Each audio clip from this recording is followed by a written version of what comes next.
Well, good evening to all of you joining us here on the Marcia Week Show. A pleasure to have you back with us again tonight. And my pleasure to be your host again this Monday, August the 25th. My goodness. I mean, we just began August and already we're at the end of August. This year is hurrying by so very, very quickly. And I tell you, time is flying like nobody's business. But here we are again. And in a few moments, I'll be welcoming all of you that are joining us this evening on the Marcy Week Show. But before I do, I want you to hear a brand new song written by a wonderful lady. Really, she supported us so much when we traveled overseas to the Commission on Human Rights in Washington D.C. A wonderful lady by the name of Michelle, and she's done a couple of songs, and we want to start this evening with one of those new songs. Dave, go right ahead.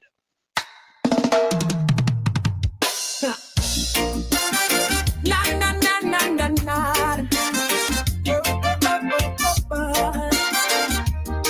Yeah. I write a tune about corruption and greed. A minister shaking down people in need. Next thing you know, my song get blocked. Say it too hot, might cause a shock. They tell me hush, go change the line, or face defamation, you cross the line. Now before I sing about truth or wrong, I need a lawyer to vet my song. Vet my verse, check every rhyme. It's like singing now become a crime. Say the truth but don't name. Else you're blacklisted from the fame. Radio say we can't play that, but the jamming soca about gun and bat.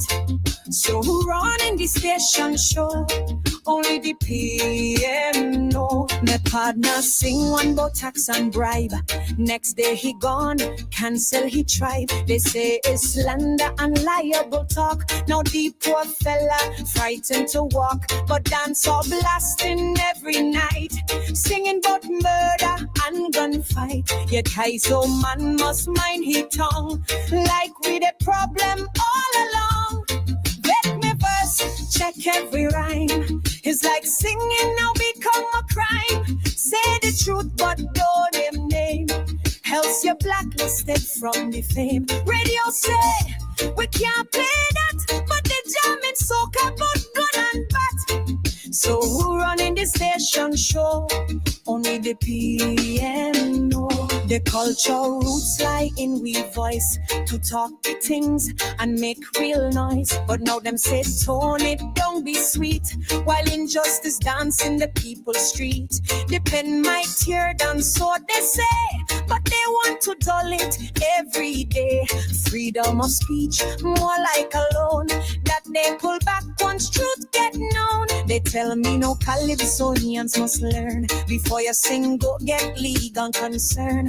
Line by line, draft by draft, watch lawyers edit out the craft. You can't call name, you can't say crook. Better you write a nursery book. But satire dead if we can mock. It's like the watchdog Lucy back. Let me verse, check every rhyme. It's like singing now become a crime. Say the truth but don't name. Else you're blacklisted from the fame. Radio say we can't play that, but the jamming soca about gun and bat. So running the station show, only the players track. So let we rise and defend the art. Censorship tearing the soul apart. If Calypso lose its sting and bite, who go shine the people plight?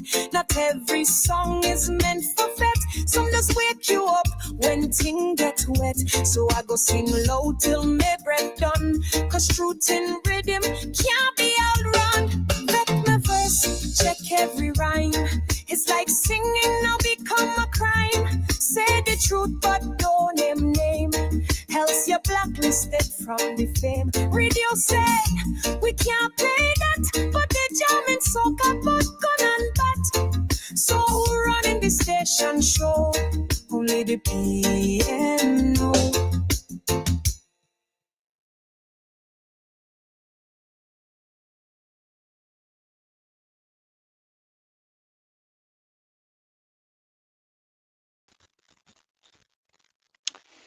Who is running this show? Well, in a few moments, we're going to be discussing a lot of that, a lot about these different aspects in the show tonight. But of course, as you know, we always begin with our national anthem. So, ladies and gentlemen, the national anthem of Barbados.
And as always, we go from the national anthem to our national pledge. And I know Dave will have that up in just a moment. Not that we don't know it. I hope you do. I hope you know it. But I know that we'll just put that slide up that you can follow along with that national pledge. All right. So, Dave, that national pledge, if you've got it with you, of course, we can just say it. Okay. I pledge allegiance to my country, Barbados, and to my flag, to uphold and defend their honor, and by my living to do credit to my nation wherever I go. I pledge allegiance to my country, Barbados, and to my flag. That's where my allegiance lies this evening and every day as a Barbadian. I know that over the last several days, we have seen all kinds of comments made concerning this show being politically leaning one way or the other. We don't. I want to be clear, CLEAR, clear. We do not lean one way or the other. We are the loyal opposition of Barbados. We are the citizenry. We represent the citizenry of this country. And any politician who steps out of line and engages any aspect of policy or any aspect of activity that is detrimental to the well being of this country, we will address the matter. Let us be clear on that. It doesn't matter what political party is in power or what political party promotes the particular perspective. If it is not in the best interest of Barbadians, we are going to engage it. So let's be clear with that this evening. Of course, let me take the opportunity to welcome all of you that are joining us this evening. I'm just looking across at my screen to get a hold of all of you. Of course, Marcia is always here reminding me of my national anthem, and I thank you so very much to Ronnie Hall. Thank you, sir, for your kind remarks, and Monique. Monique Monica Ince. Let me get that right. Monica Ince, Judy Dottin, Jill. So welcome this evening, Judy. Pleasure to have you back with us this evening. Vernon Garns, always a joy to have you joining us. And Mildred Ben, so many of you. Oh my goodness. Michael Jilts, all of you that are joining us this evening. Chantel Williams, Patricia Green. It's a pleasure to have you too. Jefferson Sobers, welcome to the show this evening. Lucinda Aline, a real joy to have you with us. Laurie Bob and Bonnie Springer. Oh my goodness, all of you. A real joy to have all of you joining us this evening. Carolyn, Ryan, and I hope you don't mind us calling you by first name. Sandra, Beverly Prescott, and Queen D. Of course, Queen D. Pauline Maynard. You know, I'm looking to for someone else, Cameron Harding, Flo Joe, where's Flo Joe? And Sharon Ennis, you know, and my friend from Brooklyn, Mr. Alfred Benjamin, looking for him as well to see if he's with us tonight. Really great to have all of you with us at the Marcia Week show this evening. And we hope that it's going to be another time of education. And I've had to write down, you know what Marcia has told me about Emma. I think that's what it is. We are here to educate, to motivate, to mobilize, and to agitate. Let me make sure I get that right. Educate, motivate, mobilize, and activate. That is what this show is all about. And I'm so happy that you are able to join us this evening. Now, I have a few opening comments to make. I'm not going to take a whole lot of time. Of course, I'm going to be keeping my eyes open for my first guest that will be joining us this evening. But I do want to make a few comments, if I can, concerning a couple of speeches that were made at this Carifesta. And incidentally, let me just say that we are fully supportive of Carifesta, the 15th. I think this is the 15th, 10 and 5, if I saw the X and the 5 celebration. We are fully supportive of this celebration on a regional basis. It is always good to see the people of the region come together. It just goes to show how important our neighbors are. And when we look from a global perspective, especially in this day and age, it is necessary for us as a Caribbean region to turn a little more inward and to begin to see the external influences that are attempting to divide us rather than to see us become united. I've often said that CARICOM is a talk shop, and all we get happening there is a lot of politicians getting together and talking. I'm not going to say, I can't in this environment say that they get together and talk nonsense. That would not be politically correct for me. Neither would it be diplomatic. But for the length of time that CARICOM has been together, we are now talking about the freedom of movement. There are, I think, 4 or 5 countries, Belize, Barbados, St. Vincent, and the Grenadines, and I can't remember the other one, about 4 countries getting together to be able to move freely. We should be doing this ever since. Look, we did this in 2007 for World Cup cricket.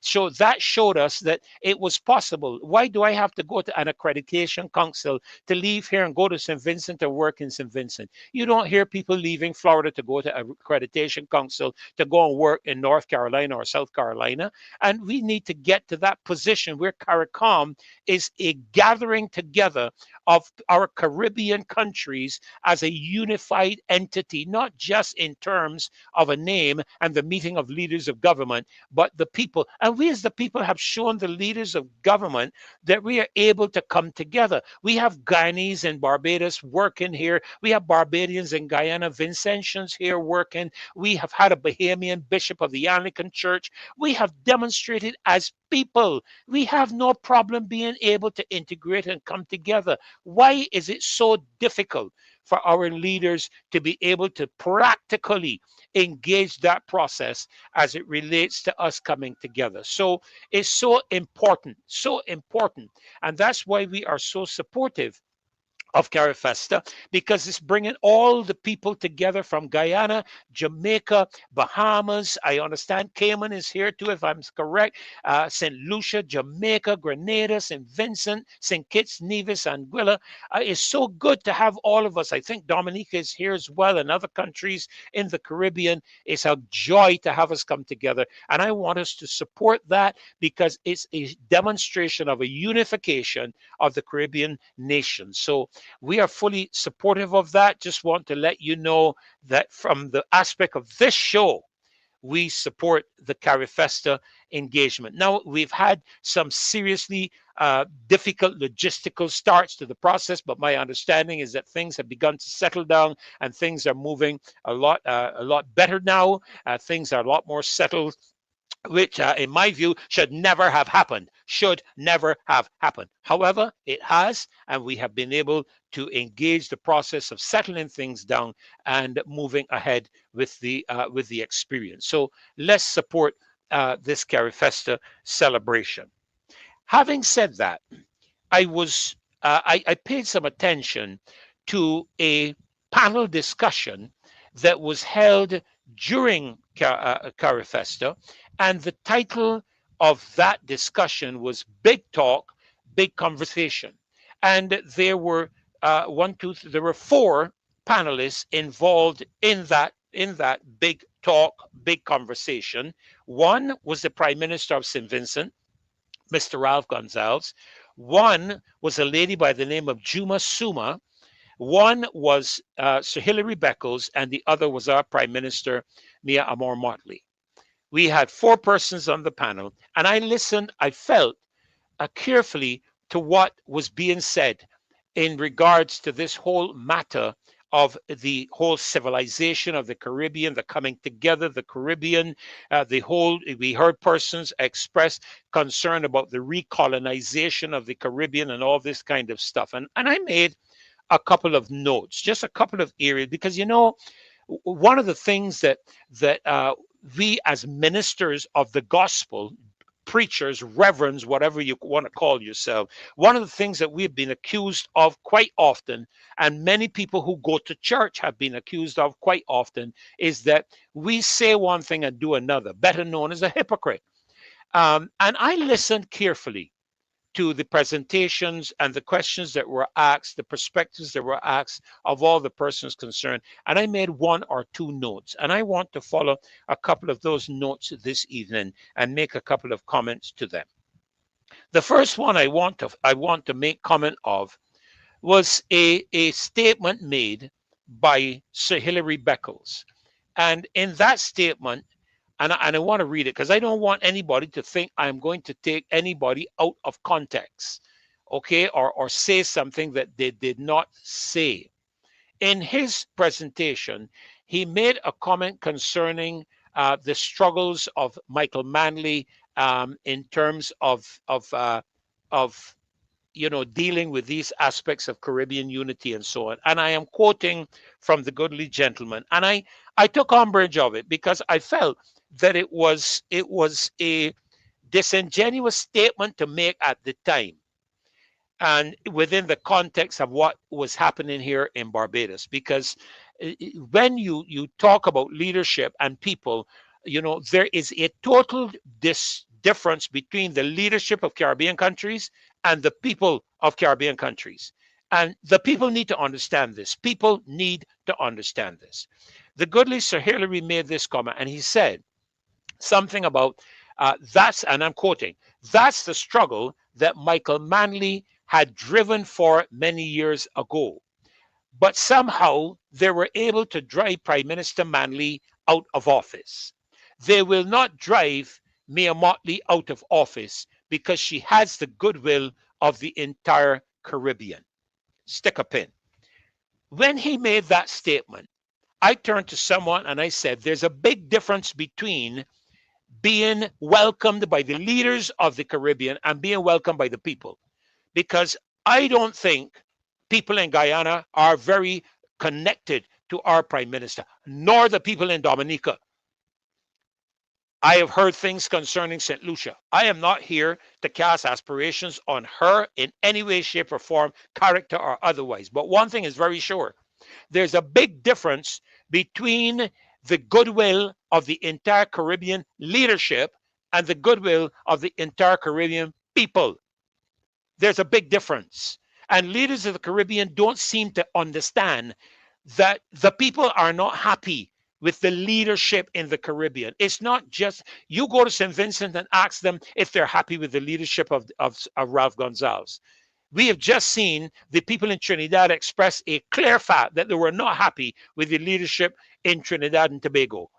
We have had changes a couple of years ago in Grenada, and people are not happy in Guyana with regards to this matter either.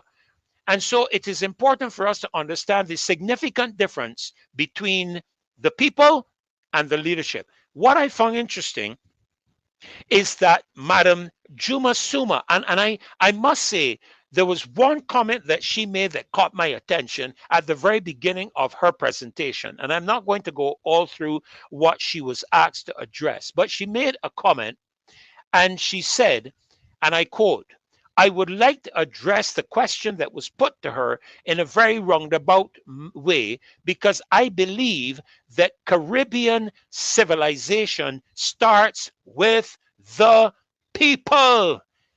That is what the lady said, not with the systems, not with the policies. It starts with the people. That's what she said. And it caught my attention. And I said, that was the most accurate statement that was made for the entire night in that panel discussion. Because it does not start with the politicians who engage policies. We are seeing that right now in Barbados. 5 bills pushed through Parliament during a time of people celebrating, and another bill being pushed through even now. That is the amendment to the bill on interception of communications, trying to be pushed through while people are distracted with Carifesta. With people thinking, or should I say with the politicians thinking, that people in Barbados are not paying attention. People in Barbados are paying attention. They're not just celebrating, they are watching every single move. Listen, governments have lost trust since the pandemic, significant trust. Why? Because all during the pandemic, we were saying to people that these people like Fauci, the World Health Organization, Pfizer, Moderna, and Johnson & Johnson were lying to the people, and they were spreading misinformation and false information. Nobody accepted our views back then, from Dr. McCullough, Dr. MacDonald, Dr. Ferdinand. That's not me, incidentally. From Trinidad, and McDowell, a couple of others, in terms of the information that we were sharing, and they said it was misinformation. Now we know for a fact, especially coming out of the hearings in the US Congress and Senate, that what we were saying is true. Now we are realizing how many people are suffering because of the misinformation that was shared during the pandemic. These lockdowns, people talking about how the lockdowns would preserve our lives, and the treatments would preserve our lives, and you can't go outside, and all this nonsense that was engaged. So people don't trust governments, period, across the world. Not just here in Barbados. They don't trust governments anywhere on this planet. So, having said that, I will move on to, because Juma Suma was deadly accurate.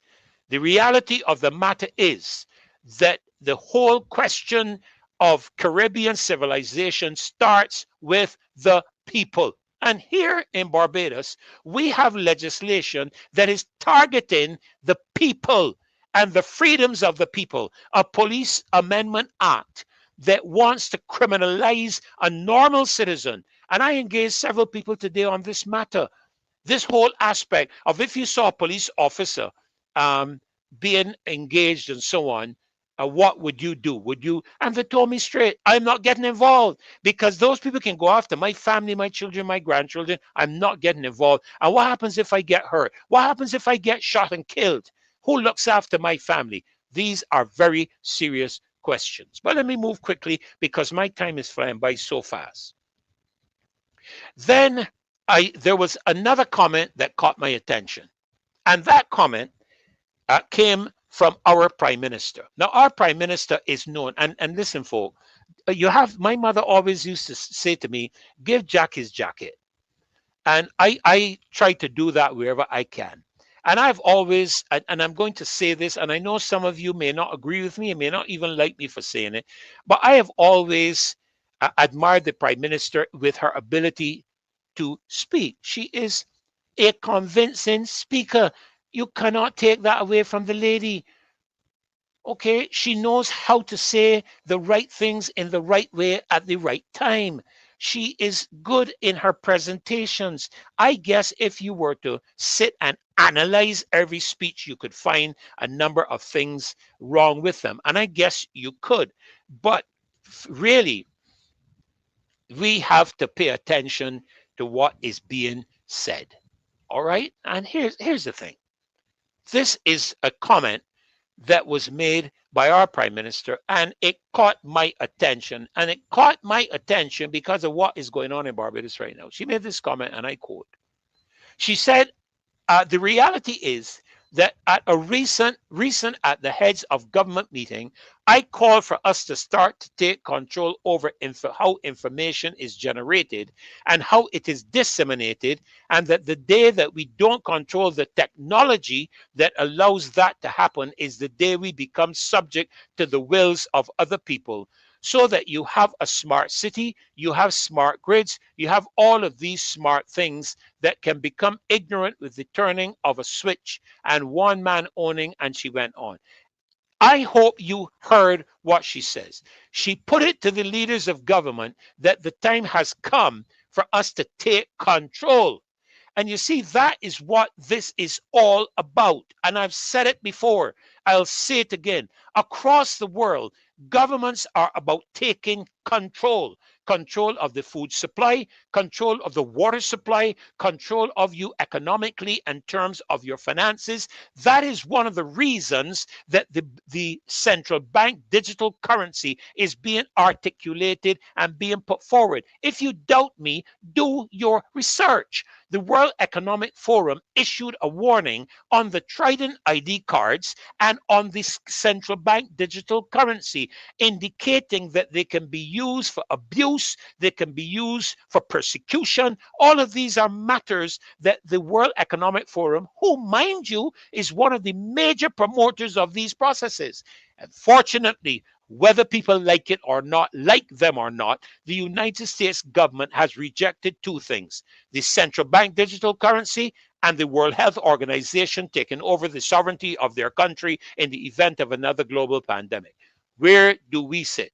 I remember the Prime Minister in an interview with Amanpour during the pandemic when we were sharing truth and facts. I remember the Prime Minister making the point that we have to, speaking of the leaders of government, to control the misinformation and false information that was being promoted through the technology, the social media, and all of that, when they were the people, and still are to this day, the people who consistently share misinformation, false information, and conspiracy theories. And one day I'm going to get into the whole matter of climate change, because climate change was never a discussion prior to 1993 when Al Gore stood up and started to talk about it. And I'm going to leave that right there. Do your research. 100,000+ tons of a new ice have formed in Antarctica. I believe it is another 500,000 tons somewhere else of brand new ice. When we were told the ice cap is melting, and soon from now the ocean heights are going to rise by 20 feet and submerge every city on the planet that is on the coastal areas. That is what Mr. Al Gore said. And he repeated it year after year after year, that the world was going to come to an end. We were going to be flooded out and all the rest of it. And we have shown him to be a liar and a promoter of false information. But I'm not going to go any further with that at this point of time. So I just want to leave these thoughts with you, because the other thing that I saw was that the Prime Minister made in terms of comments, she made a comment about the fact that democracy in the Caribbean is at risk, and we are at risk of being recolonized. We have already been recolonized. What at risk? What? We are under the control of the IMF, the WHO, and the WEF. We are already recolonized. They just have shifted the process from a dominant monarchy to a financial system. that now controls all the Caribbean countries. And I remember having a conversation with the former director of the Caribbean Development Bank. I'm not going to call his name. I was involved with him because at the time I worked with Warren's Motors and we were dealing with BMW. And in my conversation with him, I referenced the aspect of philanthropic donors, and he looked at me and he said to me, "The answer for the economic woes in the Caribbean are philanthropic donors who give grants with conditions that the government does not touch the grant, but that it is dispersed under other entities, non-governmental organizations, specifically for the tasks that they have been given." And I had several instances of this happening with this government, and I will not comment on that any further this evening. So that is my opening remarks with you this evening. And I am looking forward to sharing the night with several very informative persons that will be coming on board in just a few moments. But I wanted to leave these few thoughts with you because you see, when you talk about democracy being on the threat, as we know it is at risk right here in Barbados, our democracy is at risk. We are being told that we are keeping noise. And you'll notice the title for the show this evening. And I hope you saw it. I hope you saw it. It was up a little earlier. But the title for the show this evening, let me make sure I get it right.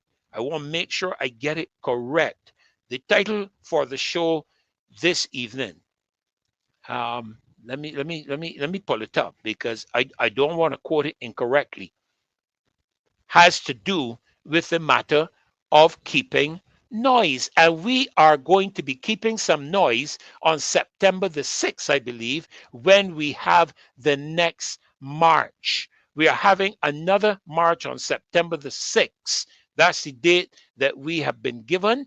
And we are going to be engaging that protest march and roadside parliament on September the 6th.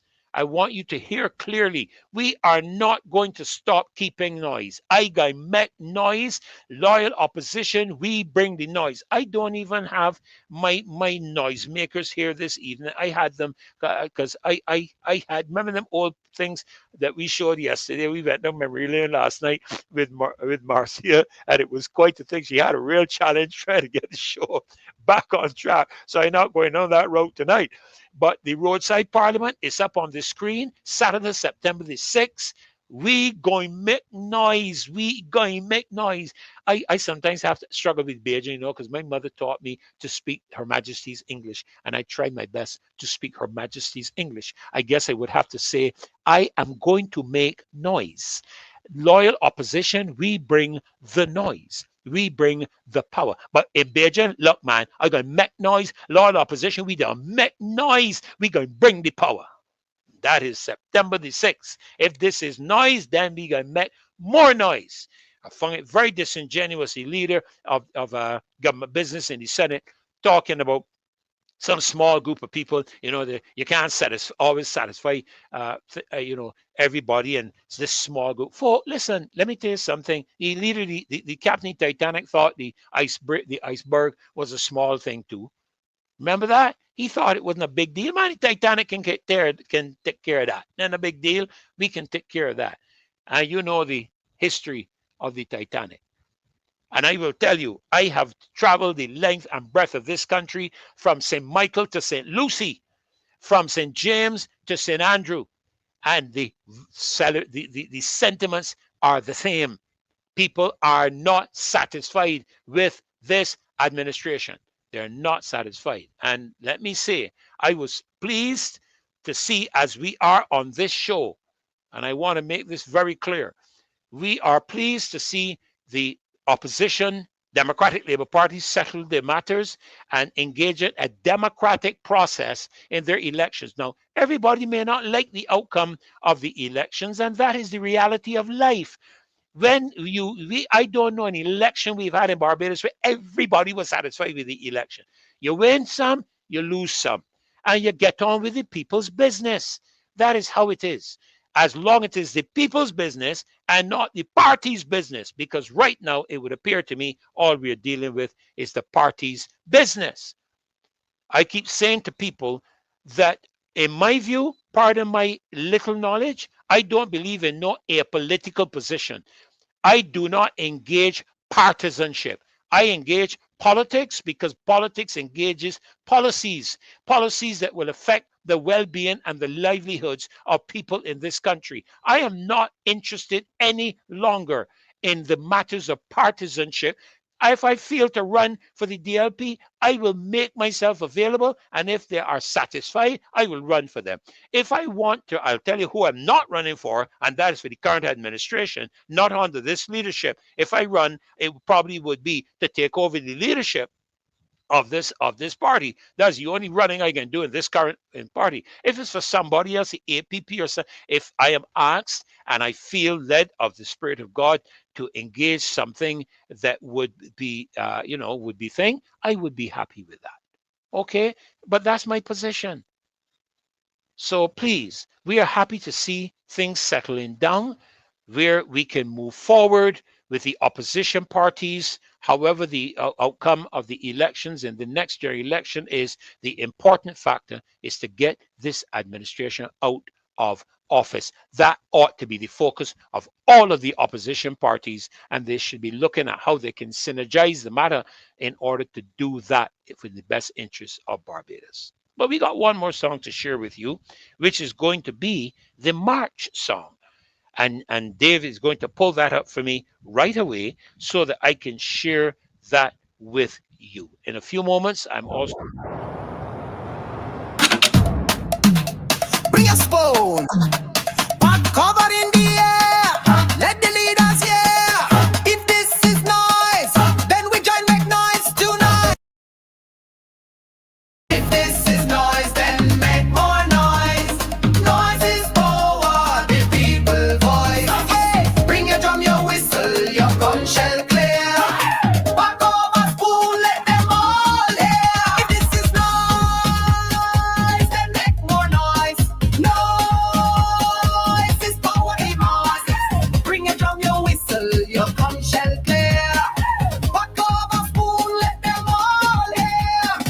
They call it noise, but we call it might. The sound of the people demanding what's right. From the gap to the gully, from the hill to the shore.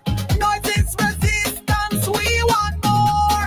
Pressure, pressure, pressure them noise. Noise, noise, make more. Stand up strong, people unite. Noise is power, we can fight. Pressure, pressure, pressure them noise. Noise, noise, make more. Stand up strong, people unite. Noise is power, we can fight. Asian blocks united, strong together.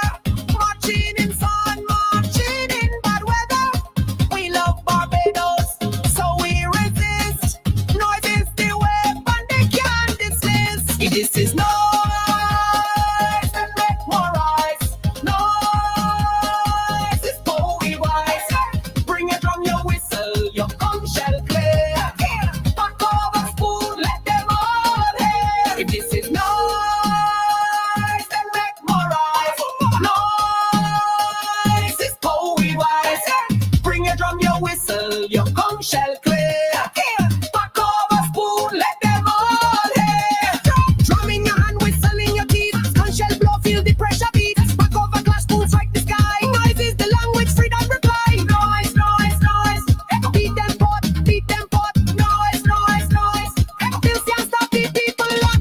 Bad governance, yeah, all we got. Noise mash up silence in every town. From Kensington Marsh to Broad Street Square. Noise tell the leaders the people care. Fight is power, people is power. We rising strong in the final hour. Bring your drum, your whistle, your conch shell clear. Back over spoon, let them all hear. If this is noise, then make more noise. Noise is poor noise. Bring your drum, your whistle, your conch shell clear. Back over spoon, let them all hear. If this is noise, then make more noise. Well, this is noise, and we gotta make more noise. Well, let me welcome my first guest this evening to the show, and that would, of course, be Rose Corbin. It's so good to have you, Rose. I know we're going to have to be tight tonight because we have another segment coming up at 8:05, and I know you might have had a couple of little challenges getting on. I don't know, but it's so good to have you join us this evening. Welcome, welcome, and it's great to have you. We're not hearing you. You're not muted, but we're not getting your volume.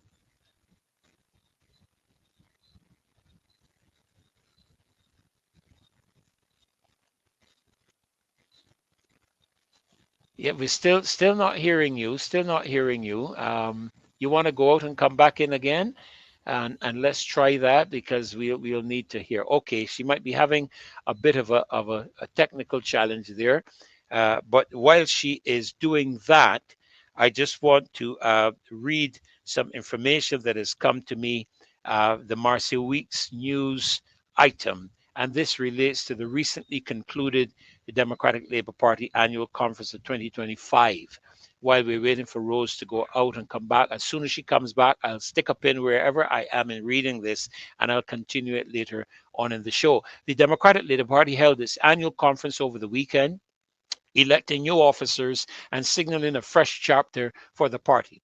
Turnout was noticeably lower than in previous years, with some political observers linked to the turbulent season the DLP has just emerged from. Still, many argue that the party has done significant work in stabilizing itself and turning the tide. Compared to last year's infighting and disarray, the contrast is striking. It's worth remembering that low turnout has become a national trend. Let me see if I can bring Rose back in again. I will stick a pin there. Rose, are you back with us? You have to unmute. You want to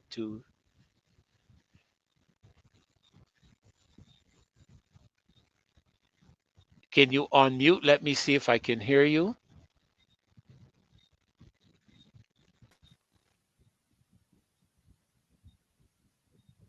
Yeah, are you? It's just speak, because I need you to speak so that I can tell whether we are hearing you or not. I don't know if are you hearing us? You're hearing us, but we're not hearing you at all. There's something in terms of your mic.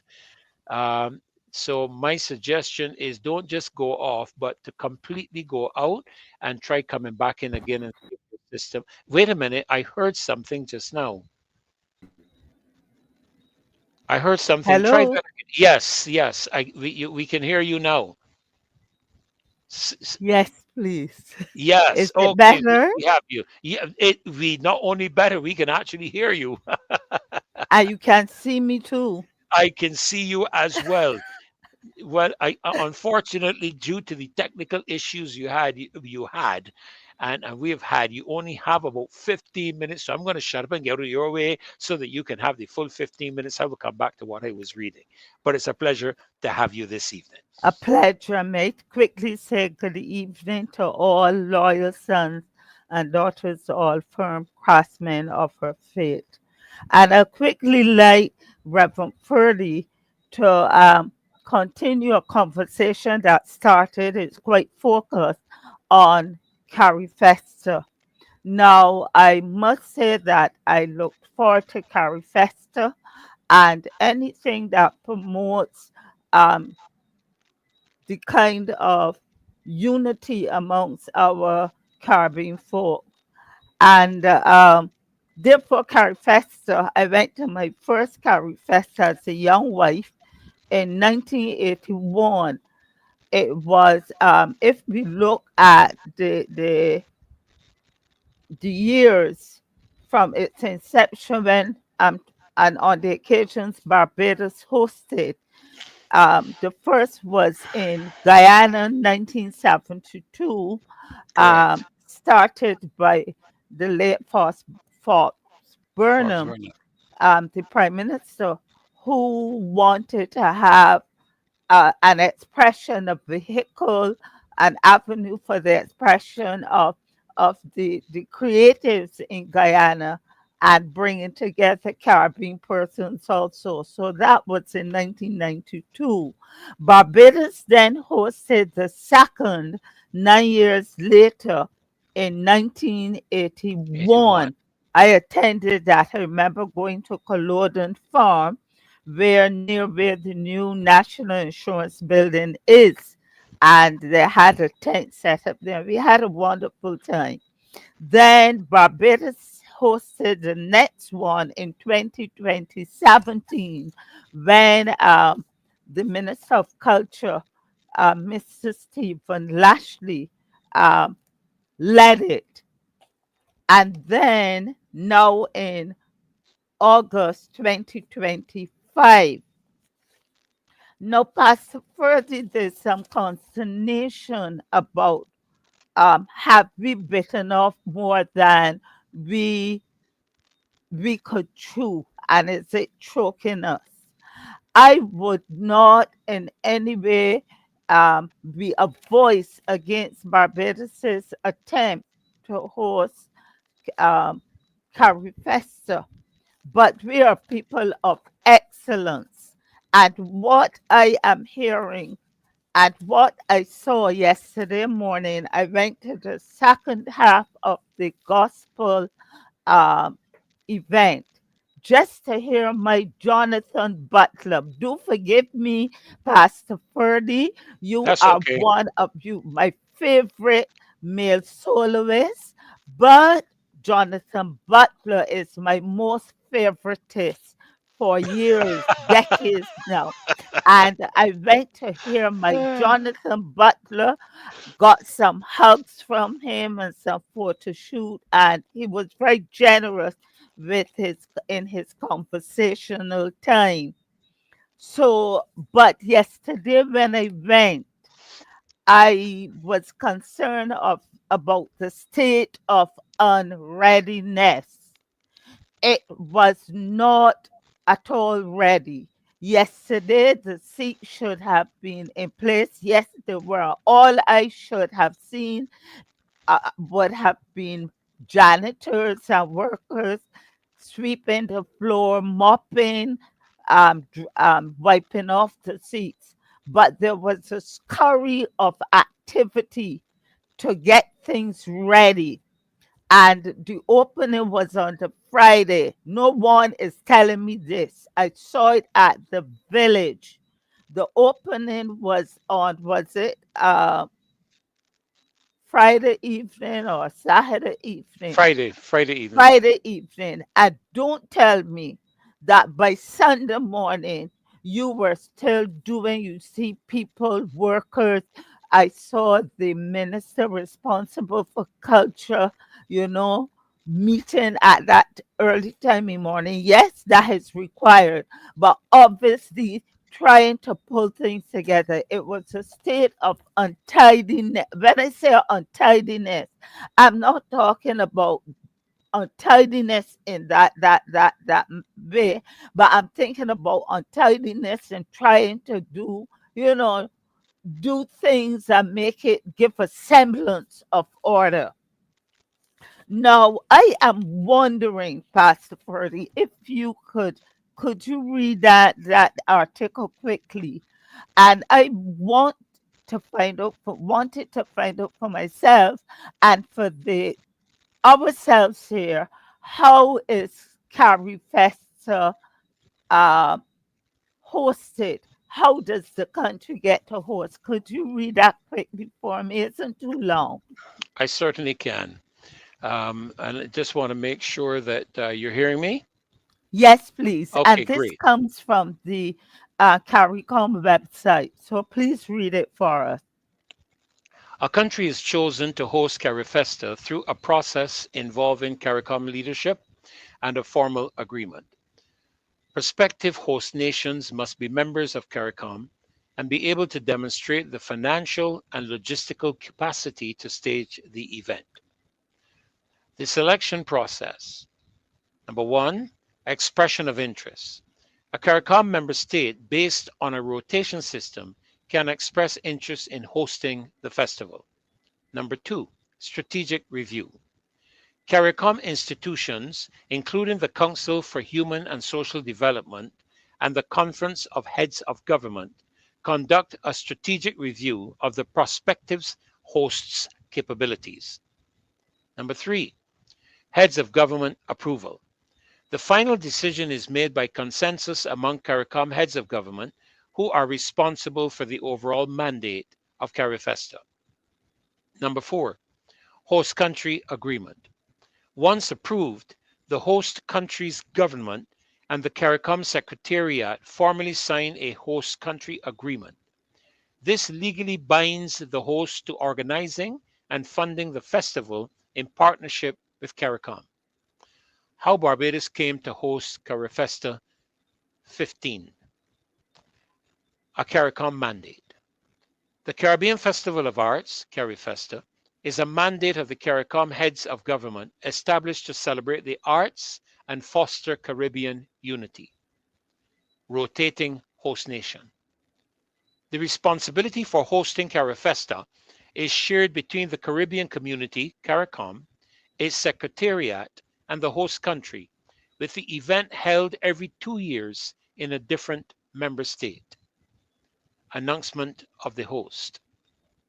On February the 28th, Please, Reverend Ferdy, please certainly, pay attention to the announcement of the host. We're looking at a time frame. yes, the time of the announcement and etc. Yes, ma'am. Announcement of the host. On February the 28th, 2024, the then CARICOM chair, Dr. Ifan Ali, announced at the closing press conference of the 46th regular meeting of the Conference of the Heads of Government of CARICOM in Georgetown, Guyana, that Barbados would host Carifesta 15. The official media launch for Carifesta 15 was held on June the 26th, 2025, in Barbados at the Lloyd Erskine Sandiford Center and was addressed by Carol Roberts, Festival Director and CEO of the National Cultural Foundation, or NCF. There was also a video presentation by Prime Minister MOTTLEY to build excitement for the festival on August the 22nd to the 31st, 2025.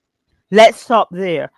Yes, Go back up to that section, please, that talked about so persons who might think, oh, the Prime Minister again ran and put us in trouble and wants to, you know, show off or whatever and bring Carifesta here. We see that there is a process. system in place within CARICOM that facilitates who and when, what, not who and yes, the year, as well as the host country. So we're not arguing about that. And we do know that it was in February 2024 that Barbados was handed over and given the mandate for Carifesta. Why should we have been scrambling here in August while when the festival began and when it is happening? It does not look tidy. I keep coming back to that word tidy. We had time. But look again, were you aware of I kept the newspaper. I said, but we weren't hearing anything about Carifesta. There's no sign around to get us excited about Carifesta. And then the next time we hear anything public about Carifesta is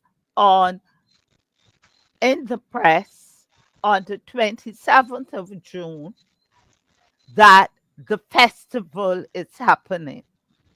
How low-key for such a big CARICOM festival that attracts other persons internationally to the host country. And that does not sit very well at all. But I am saying that we have really been, and look who we are questioning, who is in charge. But according to the press, it calls Carol Roberts as the festival director, as as well as her capacity as CEO of NCF, because I've been searching to find out who is really in charge of. Last night we heard in-depth conversations on coordinating and what was needed for how to coordinate it well. You, Marcy, and Maxine spoke about that. But now I am wondering, beyond the coordinators, who was the director, the key giving the oversight? Was it Chantel Monroe, the Prime Minister's office? Who? With the secretariat, I searched and I think there's a secretariat in a private building somewhere in Belleville. No, Pastor Ferdinand, look at how busy we have been over the last couple of months, which split time and resources, manpower to deal with Carifesta at the level of excellence to which for which we are known. And I am looking here at some notes, and we could go back to regathering, starting with regathering. Regathering has taken up a lot of our time. We have had regathering in St. Lucie, St. Peter, St. Thomas, St. John, St. George, St. Philip, no St. Andrew. We need the manpower, the resources to do it. Up until this point, we don't even know what the Carifesta budget is like. There is no budget for it. We had an idea of the budget for World Cup, where 250,000 went to buy some small tents and some paint at Austin. But we don't know what is the Carifesta assigned budget. But Rose, my understanding last night, I think it was Marcia that mentioned something about that budget actually was incorporated into the Minister of Finance's projections when he laid the budget in Parliament. I myself have not been able to find it, but I think it was last night she made mention of that. So there's something there to do with the budget for it, but I'm unsure as to what that figure is. I've not found it yet myself, but I did Yeah, I've hear been about that. searching. Yeah, I I've did been hear about that. searching. Something like that should have been shared, and we should know something as on such a large wise scale. We should know how much is spent. Now, then we had in July crop over a month after Carrie Festa was launched, the media launch by Carol Roberts taking the lead. We had crop over July to August the 5th. Again, resources, again, manpower to get in a state of readiness. Soon thereafter, just a couple of weeks or days after crop over, which finished on August the 5th, here we are now into Carifesta. Poor, poor, poor Reiki planning. Knowing too that we had the time from the beginning of 2024 to plan and to make sure everything is ready, if not everything, most of the preparation was done. Then in this year, I'm talking about the calendar of events. We had the 48th the 48th Heads of Government CARICOM conference here in February. I believe, I don't know if it happened, but I believe if you had the heads of government from the CARICOM, whose countries would be participating in Carifesta, that opportunity should have been taken to take them to what would have been the Carifesta village and do all of those things. Did you hear, Pastor Ferdy, if those things were done I did not. during I and did not. after the heads of government meeting here in February? I'm not aware of it I didn't because hear anything. It might have been, but I did not hear anything. I didn't. And you know that I read and I keep my newspaper clippings and all of that.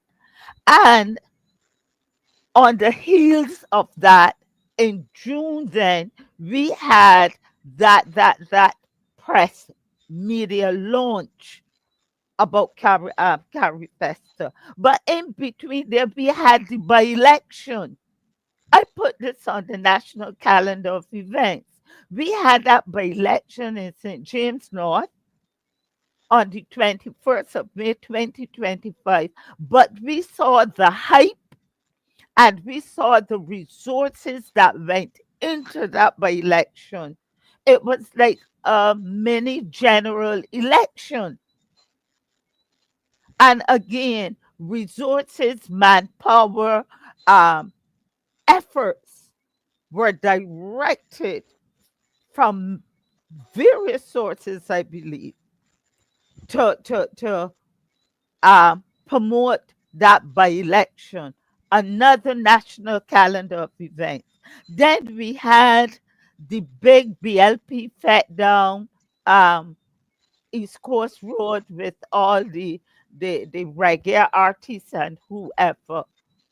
That again took resources, manpower, and it seems as though more planning went into the by-election, went into the regathering, went into to the big fete down on East Coast Road than they would have dedicated to Carifesta. And in between there, the national calendar of events, we saw the cybercrime bill. We saw the events happening in Parliament. The cybercrime bill we had to be dealing with in February 2024.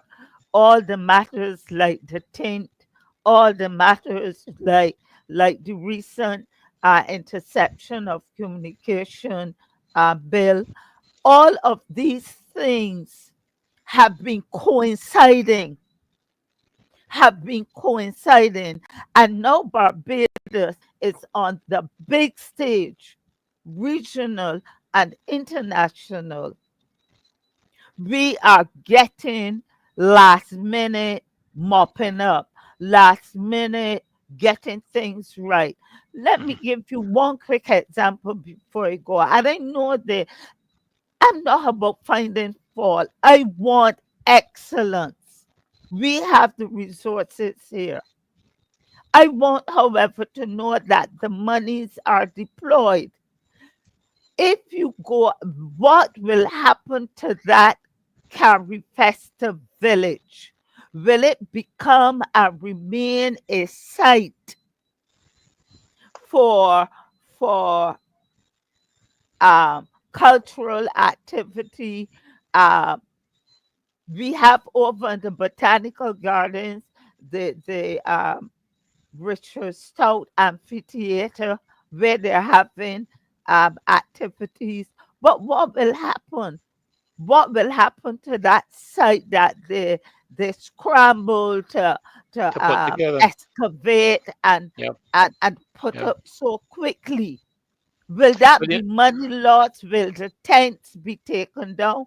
Are the tents owned by the government, that big tent, or has it been rented?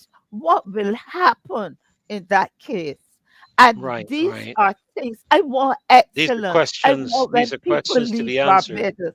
Not Yes. only have they formed friendships, but they walk away amongst the creative fraternity, but they walk away saying, what a wonderful experience. Barbados is a model. Remember, CARICOM um, scrutinizes according to what we have read, and, Hmm. and then signs off based on the host country's capabilities and capacities and resources and Well, finances to host it.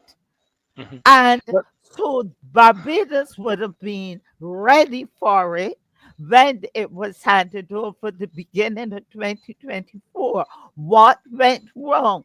And I'm mhm. seeing, Pastor Ferdy, there is too much happening at too much. I'm not saying we can't multitask and have multiple activities happening, but each big activity beyond the by election that was pulled off, quite Mhm. well, and the event down at East Coast, and they're going to say I am making it partisan.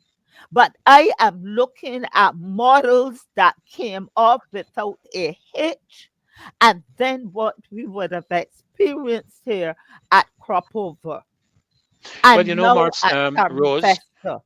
Rose, I want to bring Glyne in on this because I know he's got a session to do with us in a moment. If you could bring Glyne in, guys, for us. But in your calendar of events, you missed one event, and that was World Cup cricket, which we have. I think we gathered a loan or something like that for $50 million, where that was concerned. So that was another major event that we had within the context of that calendar, and that was not executed too badly. The issue had a lot to do with financing, but on the basis of the matches and so on, it seemed to have gone pretty okay. But let me welcome Glyne Good to night. the show tonight. Glyne, it's a joy to have you again. We always we are the roses. Well, no, we can't be the roses. She has to be Thank the you. rose. So we gotta be something else. Oh. If you want to be a thorn, that's fine. But I'll stick with being a stem. All right. So welcome. Good to have you, man. Good to see Thank you. you. Hello, good Thanks evening, for Glenn. good evening. Good to see you again, Rose. And Rose, you Thank must have you. been. You sure you're not doing some wiretapping? Because Oh much dear. of Oh what you dear. said I had in my notes to deal with. So I will have to Oh do Oh, dear. some You Glenn. have to find out. You have to find out if she got a warrant. You got to find out if she got a warrant to do that. Okay. I will I have to do don't some have the money. I have to do some to do them, but I'll manage it. No problem. First of all, I think my title tonight would have been Are we punching above our weight Are living or living beyond our beyond means? our means. Right? And when I observe, first of all, what is so disappointing about all the mistakes, the blunders and bleeps that are going on, which should not be, was that one of the panelists last Saturday morning's big conversation said that Big talk. they always look at Barbados as the model. Said Barbados was the country they always look towards to see how things are done. We always did it better. And then lo and behold, this thing started to tumble down around them. But let me make a quick comment on that conversation. It was a big conversation, big talk. But did you realize you're talking about bringing people together and talking about civilization? You realize the setup where the five speakers were on a stage, an elevated stage, literally and physically talking down to the people. Apart from that, there was no provision for questions, comments from the stage. So it was like a lecture. It was not a meaningful engagement at all, where they themselves could hear what people had to say, what are their thoughts, what the people have to say. It was they were being taught at, and I thought that was most disappointing in that regard. But as I bespy, as I look around and watch what's happening, I think we're suffering from fatting fatigue. And you quite rightly enumerated all the events that are going. since New Year's Day. Okay? And what I think is that we have plenty for tea. But then I remember, I am now seeing, realize before my eyes what you've probably heard me mention about that. When the Prime Minister was a member of cabinet, when she was a minister, she often will have to be told, Mr. Motley, one thing about you, you don't hesitate to spend $3 million when $30 would do, especially as other people's money. Had to be reined in rare expansion. And I think I'm seeing that kind of attitude now that she's Prime Minister, Minister of Finance, and she is in control of the purse. I am saying she's having full reign in that regard. Because I thought my research was in the estimates for 25-26, a figure of $5 million was given in the Prime Minister's office for Carifesta. I brought it up on the show quite early. I said that is meaningless. That is just a token figure. So you have something in the budget you can work around. I thought maybe then that something happens, they might indulge in creative accounting, because they might not want to know at first blush what the real cost would be if they put it all in one lump in the Prime Minister's office. So suddenly what they do, they put a token figure and then redistribute it in the other ministries, which they can then call upon from time to time, because it's one big pot of money, and it can be, the estimates are only paper, but in actual they can be redistributed. So I thought that was going to happen, because I can understand where you're going to get this money to finance it. Having only seen $5 million, which I thought was very with a mockery. And then I remember that one of the reasons why the Prime Minister said that we had this was the 15th in 53 years. She did not give the reasons. One of the reasons why there have been so infrequent salesman Carifesta is the enormous cost it entails for the participants. Let me give you a quick rundown. Like you heard, 72 was Guyana, 76 Jamaica, Cuba 79, Barbados 1981, 27, no, 2025, Trinidad and Tobago 1992, 1999, 2016, 2019, St. Kitts and Nevis 2002, Suriname 2003 and 2030, Haiti 2015. There were some cancellations in Bahamas in 2010 and Antigua in 2021. So the way the Prime Minister spoke when she said that Barbados is going to be the beating heart of Caribbean culture, one would make that this would have thought this a competitive situation that just like in the Olympics or World Cup football or even World Cup cricket, we had to compete and bid for this to arrive at this decision to host it. But like Rose experienced, it doesn't work in that process. You first volunteer, express an interest, and then it's evaluated. So we volunteered to do this. So I said, where's the money coming from? Given the tightness of our budget, given the fact that despite all the growth, despite all the programs of the IMF, despite all, we are still below investment grade. Barbados brand is still junk bond. Don't mean all the paraphernalia, we are still junk bond. We've had some technically minor upgrades, but we still have to pay more for foreign direct investment that normally because of our investment rate. So we made some nominal paper growth, but it has not transformed the society economically, as seldom happens. In other words, in this, what was so interesting is that I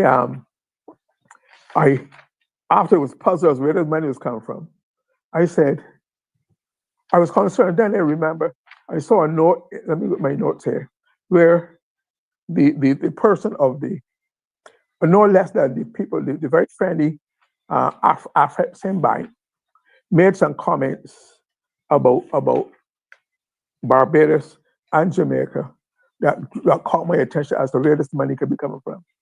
It said, check here quickly. I have it in my notes. I've lost my stride. The phone. Apart from that, I was also concerned when I realized that, remember those 41,000 square feet of pavers that Carol Roberts, the CEO of NCF, bragged about putting down for the finals in short order? That was going to cost them at least $700,000 alone.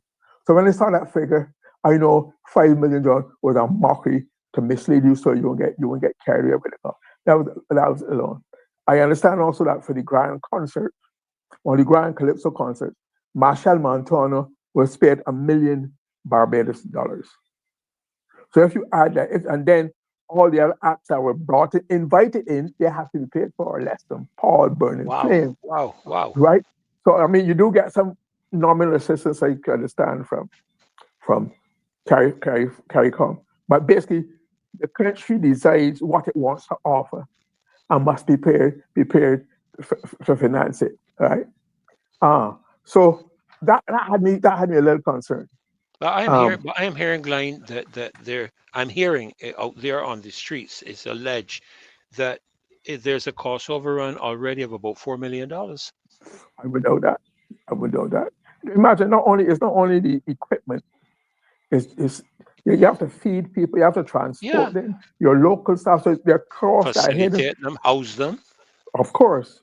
So Yeah, that's part of the responsibility. But the Affexim Bank said, in speaking about Barbados, he said, um, and remember the Affexim Bank should be very favorable towards Barbados, given the enormous giveaway they got. I mean, they yes, started off making a profit in Barbados by saving more than $200,000 for it, $200 million two for hundred land. million dollars. Yes. 200, right. So he said, the bank pointed out, and this is the son of August 16. Researchers examined the debt service to revenue ratio, interest payments as a share of government revenue, and the external debt to GDP ratio. It contended by 2025, data indicates that Jamaica and Barbados are among the most vulnerable, each allocating over half of their government revenue to debt service. So that is the condition in which we are in. And then I said that is serious business to hear that they say that. But then uh, I read where in Barbados today, it was noticed that the National Performing Arts Center, along with the Stout Amphitheater, formed out part of a $75 million US loan in a project Wow. aimed at. I mean, this might have been announced, but they missed it. $75 million US project aimed at. Let me listen to the language very carefully. Aimed at expanding our creative architecture. Aimed at expanding our creative architecture. So that tells you, includes the Barbados Heritage District, anchored by the Newton Boiler Ground, Memorial, the Dome Shape Digital Innovation and Health Club, as part of the Creative Village. So it looks as though this $150 million Barbados dollars alone could very well be financing all that we are seeing here. Because I was very intrigued by the language. It said, aimed at expanding our creative architecture, right? So you still have the big cane ground, but I refuse to call it a botanical garden because all the botanical gardens that I've heard of, I've visited a couple, I've read about, they have aspects that are into botanical matters, right? Species, etc. But I call it a big cane ground because that's very right about it. First of all, it is the only one I know that has been open to use and don't have running water of toilets. How Wow. can you be a national botanical garden and cannot all and doing the equivalent of the old pit toilets? Chemical toilets Wow. are a Wow. modern version of the pit toilet. So how can you be satisfied? Those are the basic infrastructure that should have been put in. But obviously, you don't have that money up front to put in. So you work a thing, you try a thing, and then money comes along. Maybe they will have no money out of this, they'll have to do it. But I'm curious as to how it will be done because that used to be all part of the water zone. That's all part of agricultural land, right? Codgerton Station. I Yep. break a lot of Yep. cane from there, right? So how can you then? I wonder how they're going to manage to put in toilet facilities, storage in that ground. Are they going to do the same thing as happened over new geriatric hospital, where for generations they had been zone one, and then for whatever reason, the Minister of Planning and Development decided that changes would be made in that. So I'm saying that we are. I think we are. There used to be a saying in Barbados in my day when it says a big a big a big a big a big mo the man who help you but encouraged to buy a big foot, a big mount horse don't help you feed it. So I don't know. So in there you don't bite off more than you can chew. Or you also said you cut your coat to suit your cloth. You stay within your means. I want to see how this is going to parallel down the road. How with the delays and the mishaps, etc. All those are incurring further costs out. One of the other disappointing things about this undertaking. Let me say I myself am very supportive of Carifesta. I went to the Carifesta in '79. I was then at the Board of Tourism as Public Relations Manager, and Prime Minister Adams asked me to go to Cuba as part of the Barbados delegation because he wanted me to promote the Barbadian image in Cuba in '79 for Carifesta in Barbados in 1981. That was 2 years of planning, 2 years ahead, 2 years. Okay, so I was there, and it was a tremendous undertaking. Barbados, our artists did us proud. Everybody, Barbados was easily one of the most popular countries down there. If you had time, I could tell you how I had to do that. But the point is that money is involved. It takes money to put on a good show. And I am saying then that we have to be very careful that we don't bite off more than we can chew, that we don't cut off our nose to spite our face, just for the sake of prestige, and you're offering the world what you might not be able to afford in the long run. And I'm disappointed that alone, that in order that we would have to indulge in the same way we had a loan to host World Cup cricket. Remember the 50 million US? Yep. Remember? 50 million. Now we had to get a loan to host World Cup cricket. We'll tell you something. We know it seems you had to get a loan of 75 million US to host Carifesta and all the other things being surrounded. We use this opportunity to build up our creative architecture. Hence this multiplicity of projects that are going on all at the same time. Some unfinished still, about all part of Carifesta. Does it mean, Glyne, then that we're possibly going to see the refurbishment of the old Empire Theatre? You remember how long ago that's been promised to become a theatre for arts? I remember. And what is so ironic is that very near to it is going to be a massive the Hyatt building is going up very soon. It's eventually maybe going to also.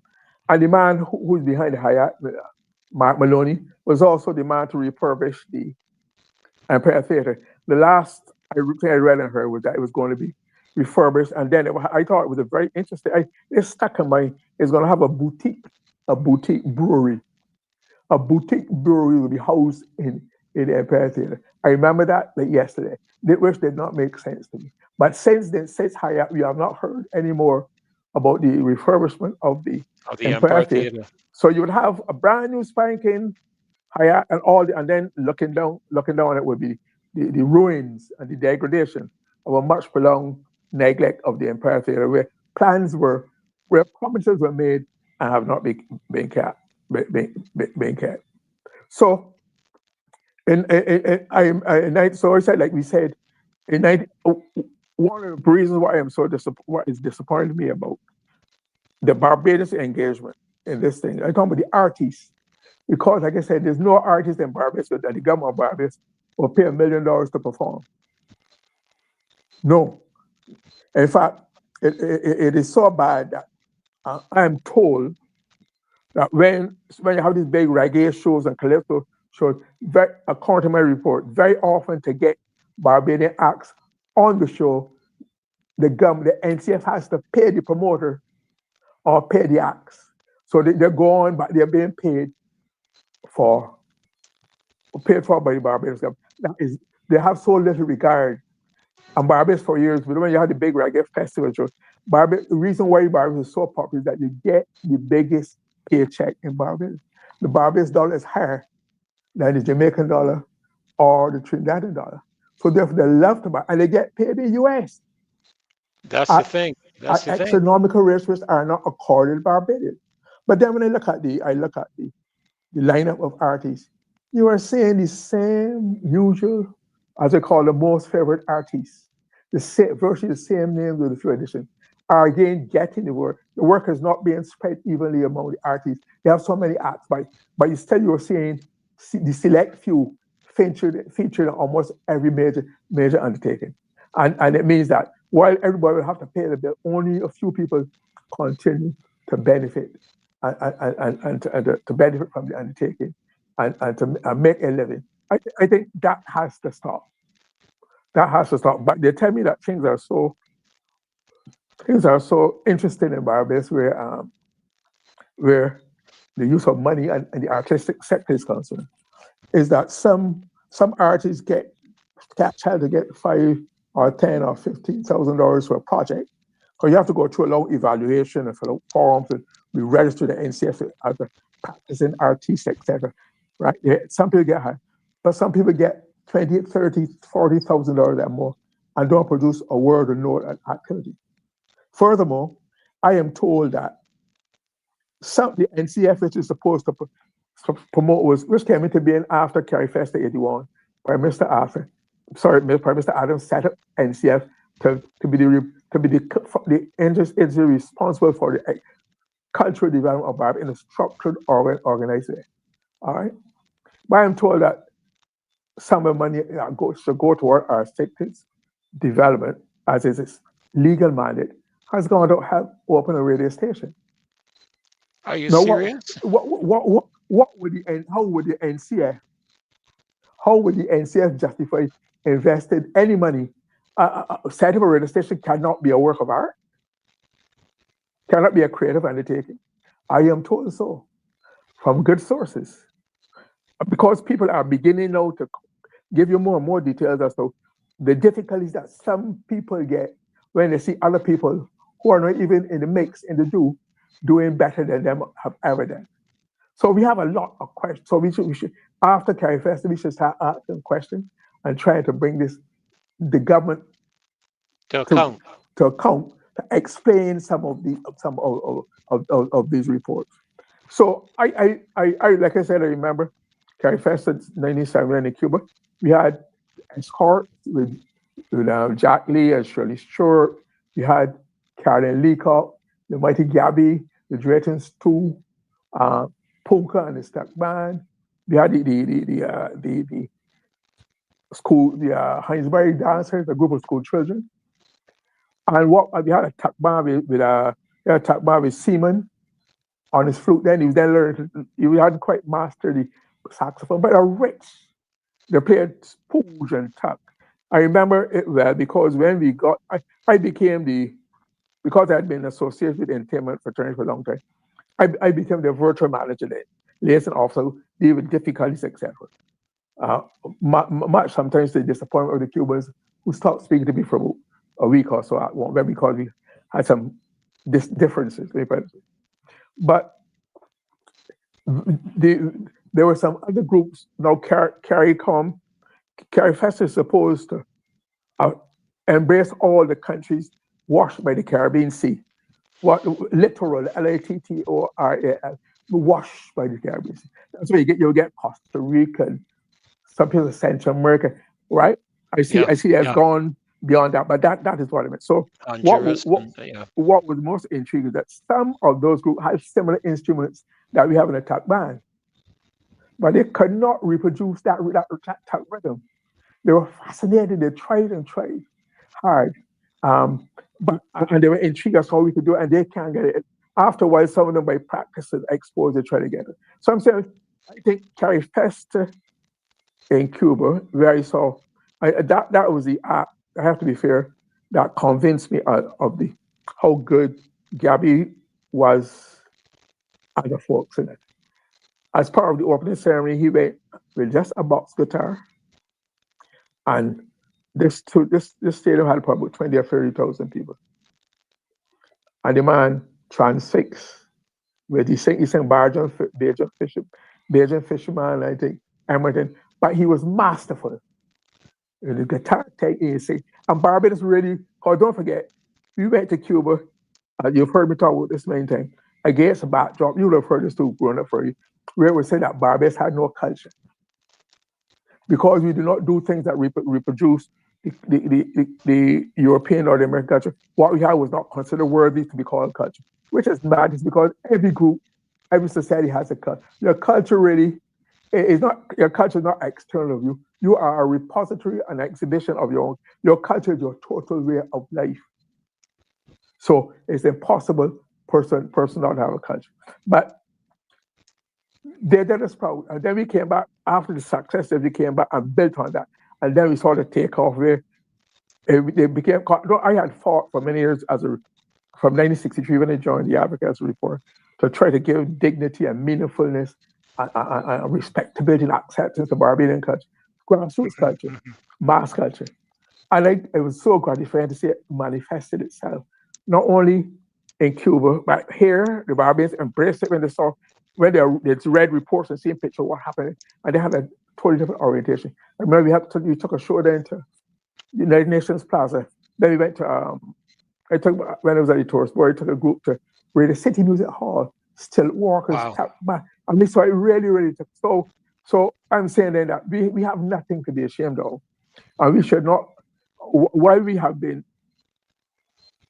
busy and very vulnerable and imbibing other people's culture, we have to start giving out ours.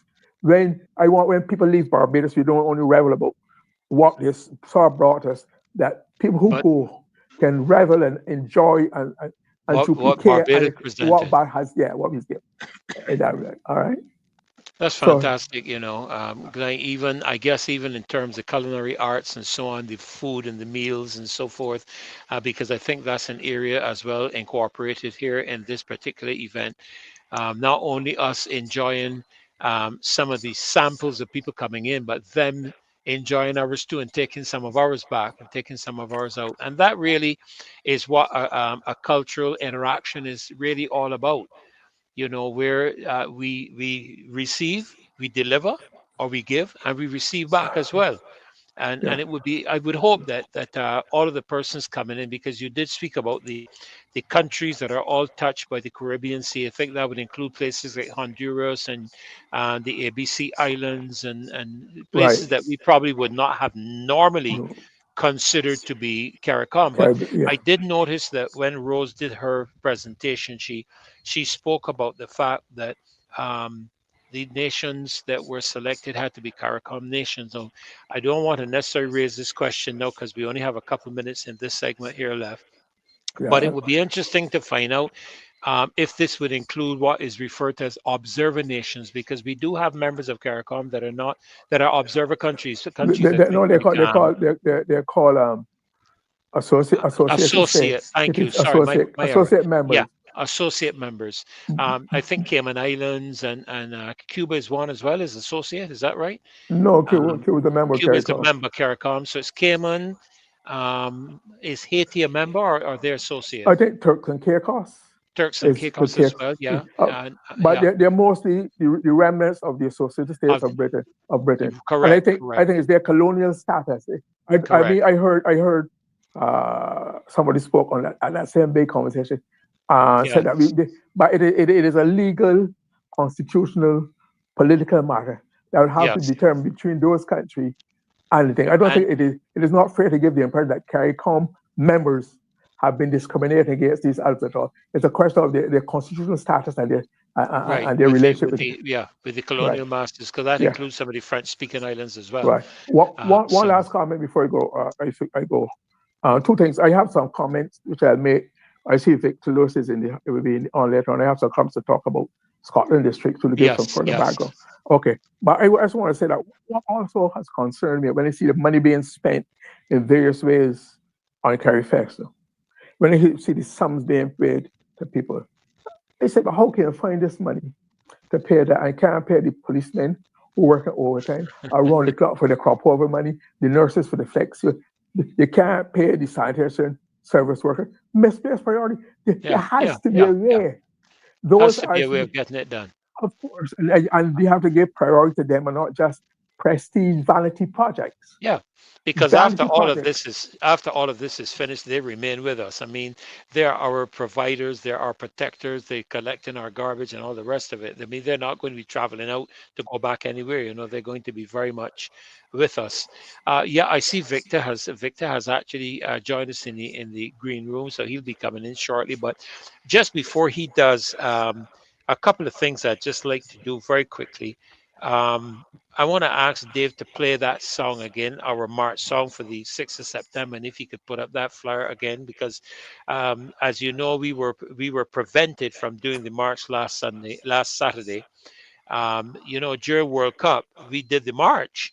We were just not allowed to go up Broad Street because Broad Street was in use or supposed to have been in use. So we had a turn by Woolworth. But this time they won't permit us to have the march, period.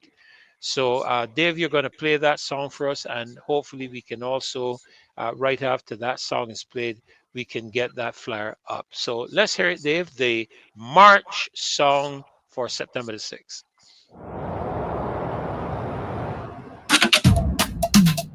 Bring a spoon. Pot covered in the air.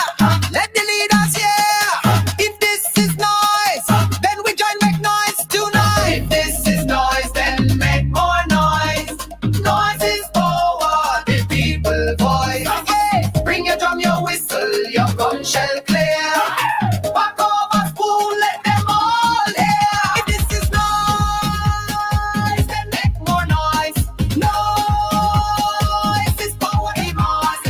Bring your drum, your whistle, your gun shell clear. Back over spoon, let them all hear. They call it noise, but we call it might. The sound of the people demanding what's right. From the gap to the gully, from the hill to the shore. Noise is resistance, we want more. Pressure, pressure, pressure them. Noise, noise, noise, make more. Stand up strong, people unite. Noise is power, we can fight. Pressure, pressure, pressure them. Noise, noise, noise, make more. Stand up strong, people unite. Noise is power, we can fight. Asian blocks united, strong together.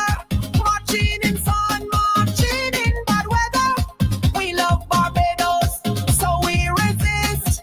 Noise is the weapon they can't dismiss. If this is noise, then make more eyes. Noise is poetry wise. Bring your drum, your whistle, your gun shell clear. Back over spoon, let them all hear. If this is noise, then make more eyes. Noise is poetry wise. Bring your drum, your whistle, your gun shell clear. Back over spoon, let them all hear. Drum in your hand, whistle in your teeth. Gun shell blow, feel the pressure beat. Back over glass, spoon strike the sky. Noise is the language, freedom reply. Noise, noise, noise. Beat them pot, beat them pot. Noise, noise, noise. Bills can't stop the people lot. Bad governance, yeah, all we got. Noise mash up silence in every town. From Kensington March to Broad Street Square. Noise tell the leaders the people care. Pride is power, people is power. We rising strong in the final hour. Bring your drum, your whistle, your gun shell clear. Back over spoon, let them all hear. If this is noise, then make more noise. Noise is poetry noise. Bring your drum, your whistle, your gun shell clear. Back over spoon, let them all hear. If this is noise, then make more noise. Well, I tell you, Glyne and Victor, if it is noise we are keeping, then it clearly has got to have been good noise. Because while that was playing, I made a note that our noise caused the suspension of the cybercrime bill, and the noise caused an amendment of the interception bill, and the noise has impacted all the other bills that were trying to be put through the House in secret. I think that's how the Prime Minister expressed that during the time that not CARICOM, during the time that crop over was in progress, they were quietly at work. And I found that a very interesting comment. Welcome, Victor. Good to have you back again Mhm. with us tonight. You were with Yeah, us yeah, yeah. last night dealing with some of the issues down in St. Joseph. And I still want to come down. I'm just waiting for things to be put together that we can come down and see firsthand what is happening there. But it's a pleasure to have you back with us tonight. I think Glyne Hmm. mentioned he wanted to make some comments as well with regards to the Scotland district. So we're looking forward to some healthy conversation tonight. I think how it is, Yeah. Marcia reminded me again about Emma. Mhm. And I want to make sure I get it right. You know, I am sometimes a slow learner. Educate, motivate, mobilize, agitate. So we're Mhm. looking forward to being educated, motivated, mobilized, and to agitate for Mhm. St. Joseph. Welcome, Victor. Good to have you again tonight. Well, yeah, yeah. Good night to you, Dr. Ferdinand, and to Mr. Murray and Rose. I don't know where Rose gone, Rose and has just had to slip out for a yeah, minute, but we well, hope that fine, she will be back. And good night to the loyal opposition. I want to ask you, Dr. Ferdinand, you can you smell me from where you are? Um, But don't laugh, Dr. Ferdinand. I, Can I, you? I'm taking a sniff. Uh, No, I'm not you picking up can your odor at all. you. Not picking up. You know, Ferdinand. I think the popcorn my grandchildren popping is overriding it. Well, probably, sir. But you know Yeah. that the pipes, the pipes down by me in St. Joseph, Dr. Ferdinand has been off the whole day.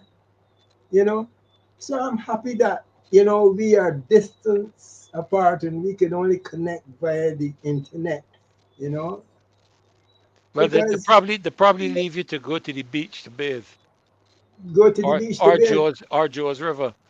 But you don't know how big those seas coming in. My Jojo, we find out. I I would tell you. prefer, some massive seas coming Yes, in the yes, Carawash yes. area. But Yeah, that we've had system some. that passed yesterday, Correct, it's a correct. massive seas, man, big. Skating coming up the shore. And I know I was here yesterday, and we looked at the whole Carawash area, and we talked about the whole land use policy and how they want to, block out the whole um, windows to the sea. But that same Carawash area, the same area now where the Chalky Monk bus has to pass, where the what name again? Shorey Village bus, Spice Town. Of course, we have now the East Coast Road, you have the Chalky Monk bus, you have the Shorey Village bus, you have the Spice Town bus. All those are now, so we have three buses now.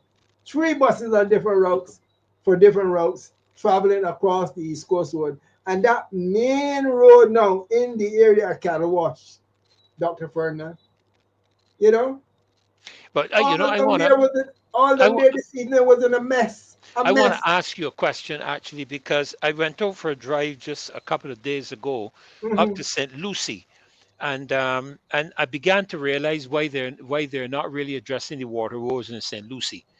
Because when I saw the beautiful views to the ocean, I began to realize that there is a plan and a plot.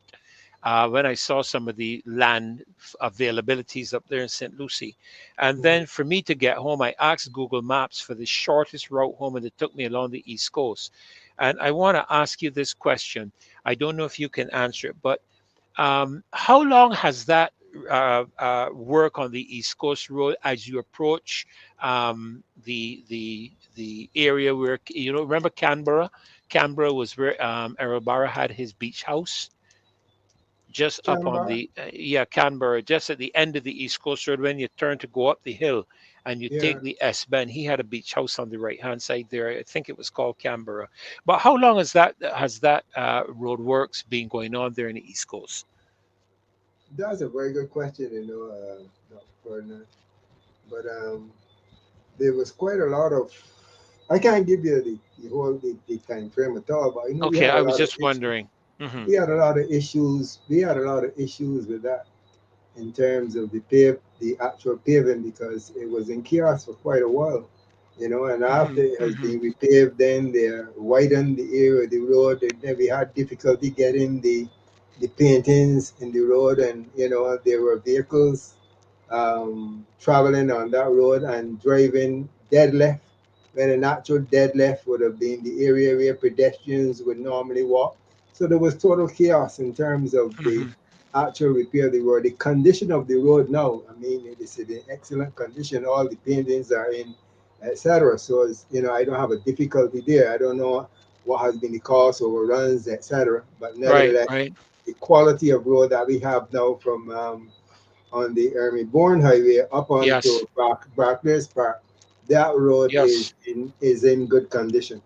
But But I we have, know, I yeah, know coming from yeah, the cattle wash area up the Ermyborn to the Barclays Park, coming from that direction, there right. seems to be quite a lot of work being done there, like culverts being done to carry water, I guess, into the sea. Mm-hmm. I passed through there. I see Ryan Rock is saying that this has been in train for 7 years. I myself haven't been down on the East Coast for quite a while. Like Glyne, I don't know if you have been in the area for any time, but I was quite surprised, knowing that I did know that they had begun some work. I was quite surprised when I got into that area that there was so much diversion. You had to pull off nearly to the onto the sand area and then come back and all Right, that kind of right. stuff. Yeah, wherever they're doing the culverts, they're making that diversion, so Yes. you just go off and go around. But I must admit that the Chinese are doing an excellent job with those bridges. My observation over the course Hmm. of time, they're doing an excellent job. But what is unfortunate that in the cattle wash area, we had burst mains right in the cattle wash area, right at Hmm. the bottom of Rockville, just that same area where you said the Canberra house was, Yes. right? Now we had a burst main right there, and it took the water authority, I mean, days, weeks in order to get it resolved. And we had a whole lot of problems in terms of water in the area of St. Andrew Hmm. and Bathsheba and all the surrounding areas. We really went through some real trouble sometimes relative to those water mains in the Calawash area, to the extent that they had to put down new mains along that whole stretch of Calawash. And all those the new mains now that were put in place, I think it is rather unfortunate. I was talking with a friend of mine this evening because we were in the cattle wash area. He says he don't understand how these mains are new mains. They were just placed down, and now they're coming now to excavate the road in the cattle wash area. All the mains. This is about for the past week. Our water has been off, and we're getting massive burst mains in the same new pipes. New pipes were placed on Dr. Wow. Ferdinand in the cattle Wow. wash area. New pipes, for practically a mile. New pipes placed down, and all those pipes now practically in the cattle wash area. Every day you pass there, you can see mains burst, pipes destroyed. Wow. I was there with my next door neighbor early this morning, and she said, I called in, and they told me that they have found the problem and that the water will be back on soon. And this is some 12 hours after, Dr. Ferdinand, and we don't have a drop of water in the pipe. I mean, Wow. of course, we talk Uh, about education just now, so I learned my lesson. When you live in St. Joseph, you really got to count your chickens when you observe the things that are happening around you. So I was able to put a few things in place, and I can, we can survive. At least I can survive. You know. Yeah, yeah, you, So you go ahead. Go ahead. Glyne, you were yeah, saying yeah, something there. yeah. I want to say I really flabbergasted mhm. I about heard that word in a long time. the obzocky way in which the development of the whole the obzocky. I like to I like when I I, can I like to resort to my obzocky way. I Like but Uh-huh. I well, but haven't heard those two words in ages. Flabbergasted and Obzocky. about the Scotland district because first of all, let me say my DNA comes out of the Scotland district. My mother was from St. Simons. My father was from Hillaby. So I have that in me. Apart from that, growing up, I used to go. I remember going at my relatives in Hillaby and going to Turner's Hall's Woods. Mr. Lewis, you remember the Boiling Spring? Ferdy, you know Yes, about Right. the Boiling Spring, yes, yes, Uh-huh. right? yes, yes, yes, Which yes, yes, was supposed to be a yes, natural one, but really turned to be seepage of gas from the gas and oil exploration that was being done. So yeah, I'm familiar with that with scenario that. But I grew up where Premier Cummings, Premier Adams, Cummings, Premier and Prime Minister Barrow, um, Prime Minister Tom Adams, Mr. St. John, um, Mr. Prime Minister Sandiford, Prime Minister Arthur, Prime Minister Thompson, Prime Minister Stewart, all had a healthy respect for the intricacies and the delicacies and sensitivity of the Scotland area. As a hmm matter of fact, hmm when it was Prime Minister Adams' person, I remember he commissioned a study on the Scotland district, out of which he then designated from Pico Tenerife to East Point as the national park. The national park was Yeah, from Pico as Tenerife, that was an official official designation. that's right, yes, right. Mhm. And all those but even before that, then we had the days of the Ministry of Agriculture. The Scotland district was treated specially. We used to go to Haggards and get fruit yes, trees and plant. Right, Mhm. Haggard, the Scotland district was a vital part of the Barbadian society. Now, bit by bit, it has been neglected. People don't seem to know what to do with it. Um, but so I'd like to ask the Prime Minister, on what basis did have what factors, scientific, whatever, that would motivate you to allow the kind of development you're happening in the Scotland district, despite the designation by Prime Minister Tom Adams of not as a national park, therefore limited. I know of people who used to come to Barbados to try to come with all kind of high technical variations to try to convince you that it'd be safe for them to develop houses on the sea and up the hill, as though you could defy nature. Nature will correct itself over 100,000 years from now, right? And all of were turned down. Why on the beach side, on the land side? What therefore has changed? What does the Prime Minister know that none of those other the two Adams, Mr. Barrow, Dr. Cummings, David Thompson, that they said no to these developments? What has yes, happened? yes. What does she know that we don't know? That has say, well, let us do these things. Explain it. I But don't think I don't think it. I Glyne, don't. Yeah. Glenn, I understand what you're talking about, because some years ago when we were representing a company out of North Carolina called Deltec Homes that did circular homes, we met with a gentleman who has, you called his name the other day, Victor. He had a massive, I think he's passed away now. He had a massive sandpit. When you are going down, Ben, ben, Benjamin. no, Benjamin. that Not don't Benjamin. sound familiar. In Springfield. Going out Springfield, yes, going out Springfield side, Yes. Oh, I know going what you out mean. Springfield side, Victor.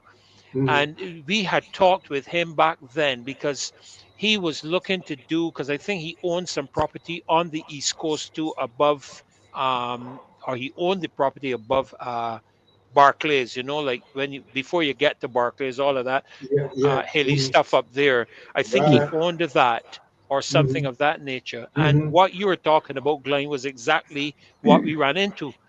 That you that remember? designation. Was his name Albert Ali? Albert, that's correct. Albert Albert Ali. Ali.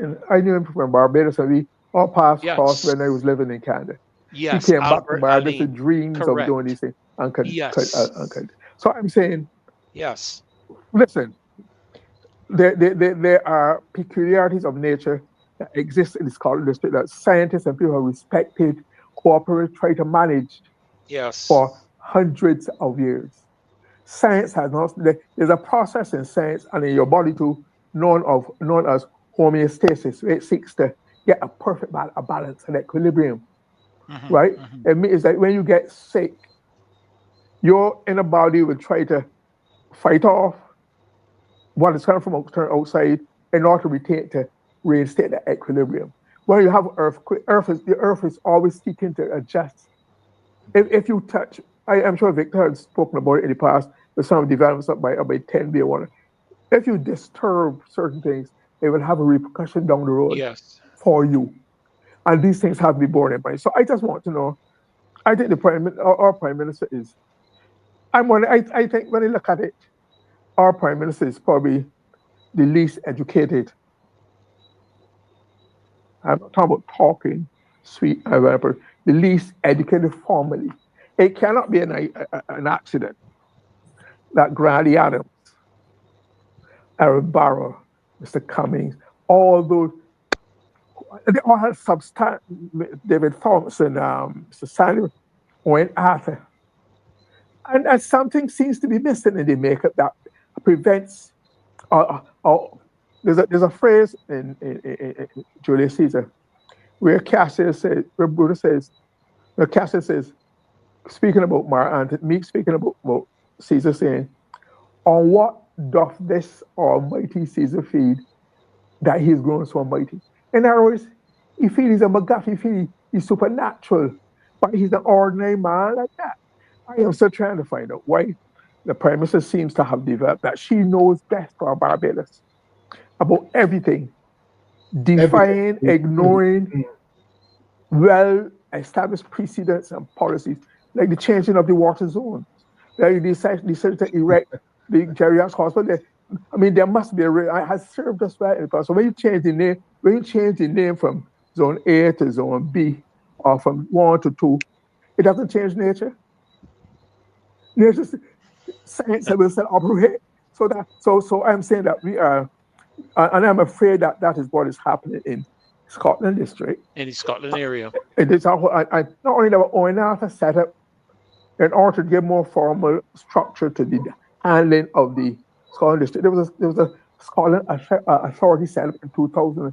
There's a Scotland Authority Act passed in 2007 with a point of board and structure and to manage that whole process I, in the I, I same way we did with tourism, but it has never come. It doesn't seem to have come into full being yet. I saw when you started, Victor, there was a map up on the screen. I don't know if that was a map you sent to Dave. No, Um, they've pulled that up. Dave Place pulled that there to up. show It to was show the yeah, it Scotland was district. showing the Scotland district. Mm-hmm. Um, and I mean, we know there's a lot of work going on from the aspect of the Chinese and whatnot in the Scotland district, but how is that impacting what is happening in St. Joseph? Do you feel that there is, because there seems to be some interconnection that we may not be seeing?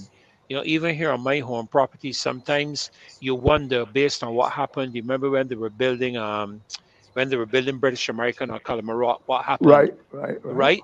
Right? And because there's some things that you can't see, when you're doing construction with all the heavy work that is going on and whatnot. Do you think that there has been, in the context of a lack of proper maintenance, that triggering, maybe underground? I'm not a geologist or an engineer, but is it possible that that could have impacts upon what you all are experiencing in St. Joseph with the roadways? When you talk about the bridges in St. Joseph, I've noticed that at the bottom of Gags Hill, that is one of the roads now that has been earmarked for the diversions. When you come down on the ridge, if you turn right, you're going to be coming on to Gags Hill, and there's been a weight limit placed on that bridge, right? That has been recently erected. Now, I've heard quite a lot of comments from individuals in the area of Melvin's Hill relative to what transpired there prior to the collapsing of the bridge.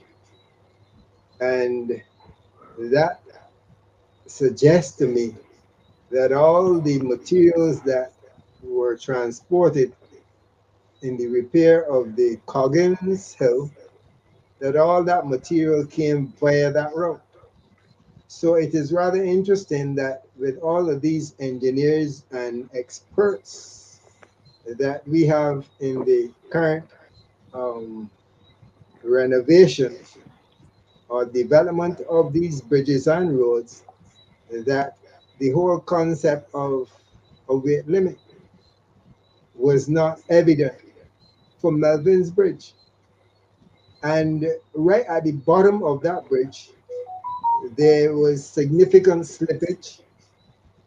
They were doing some work there in terms of repairs, trying to shore the side from it collapsing. When you go a little further down in the upper parks area, we have a whole lot of gabions that were in place that's also slipping. And it really baffles me. You know, what's the word again there? What's the word there again? Flabbergasted. Flabbergasted. Flabbergasted. No. You know, why is it? Why is it that for the Melvin's Bridge, and you having all of this big trucks coming over and taking material down, um, heavy excavation of equipment, the whole works, traveling across that bridge down to Coggins because they weren't coming up that hole. They were traveling across Melvin's Hill Bridge, you know, and we suffer this. So after the fact, you're now coming and putting up limits in terms of weight across the bridges. Now, I mean, the pig out the pen because what other options do we have? I passed the area there of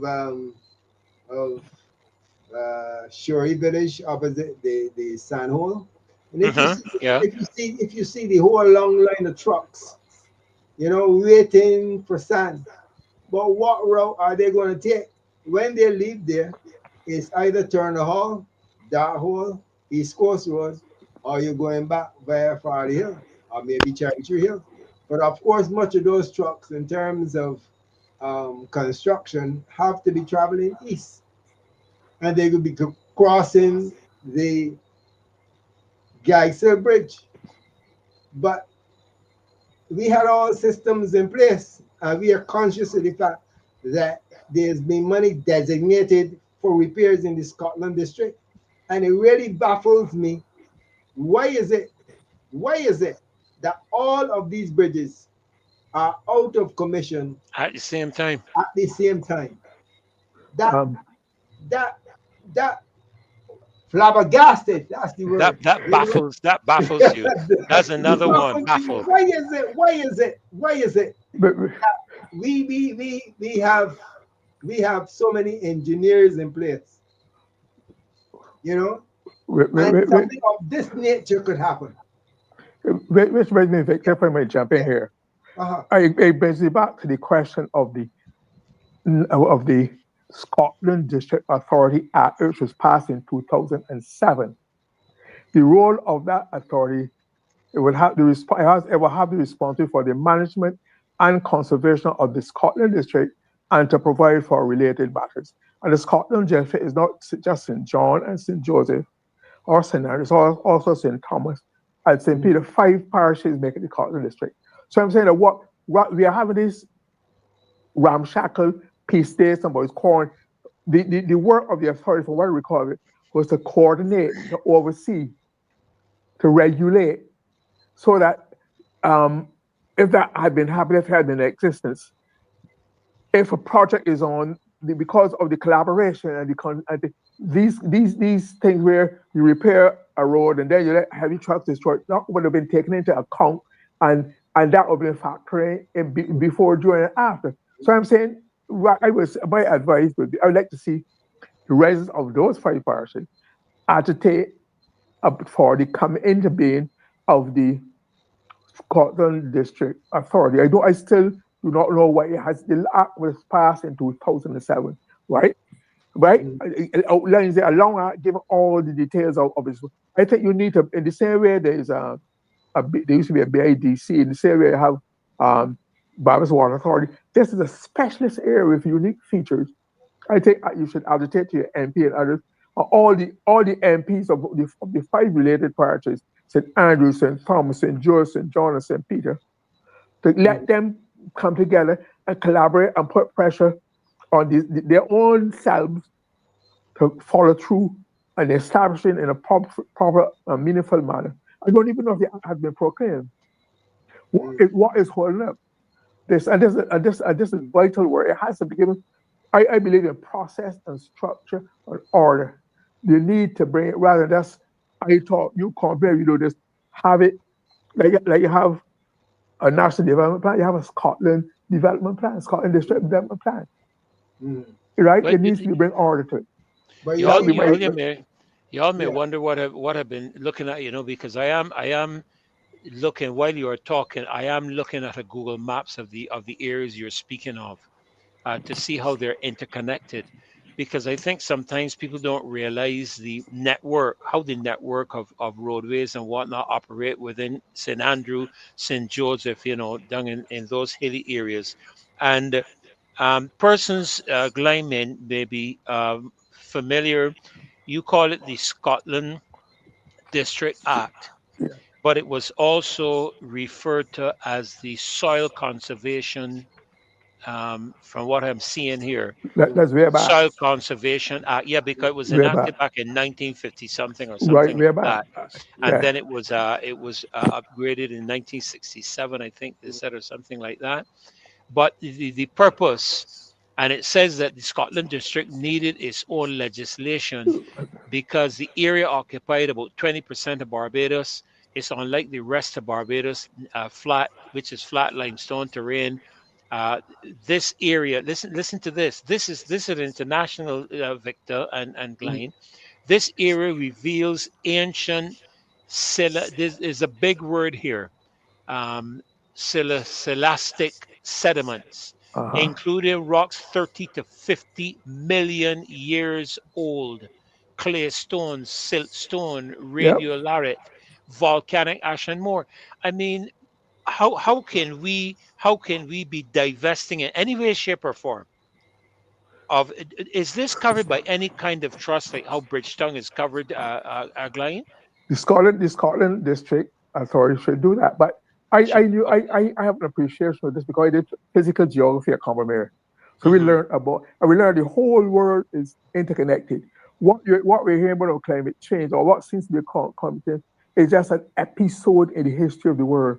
There was a time when we had an ice age, when most of the world was covered in ice. And that same ice, when it melted, grooved out the valleys and Yeah, the yeah, different. yeah, So, yeah, so the yeah. earth is always changing and adapting and adjusting. So and it's interconnected. So when you like playing draft, touch one, it has an impact. Who else is on the board? It's all Mhm. interconnected. So I'm saying that a fresh approach.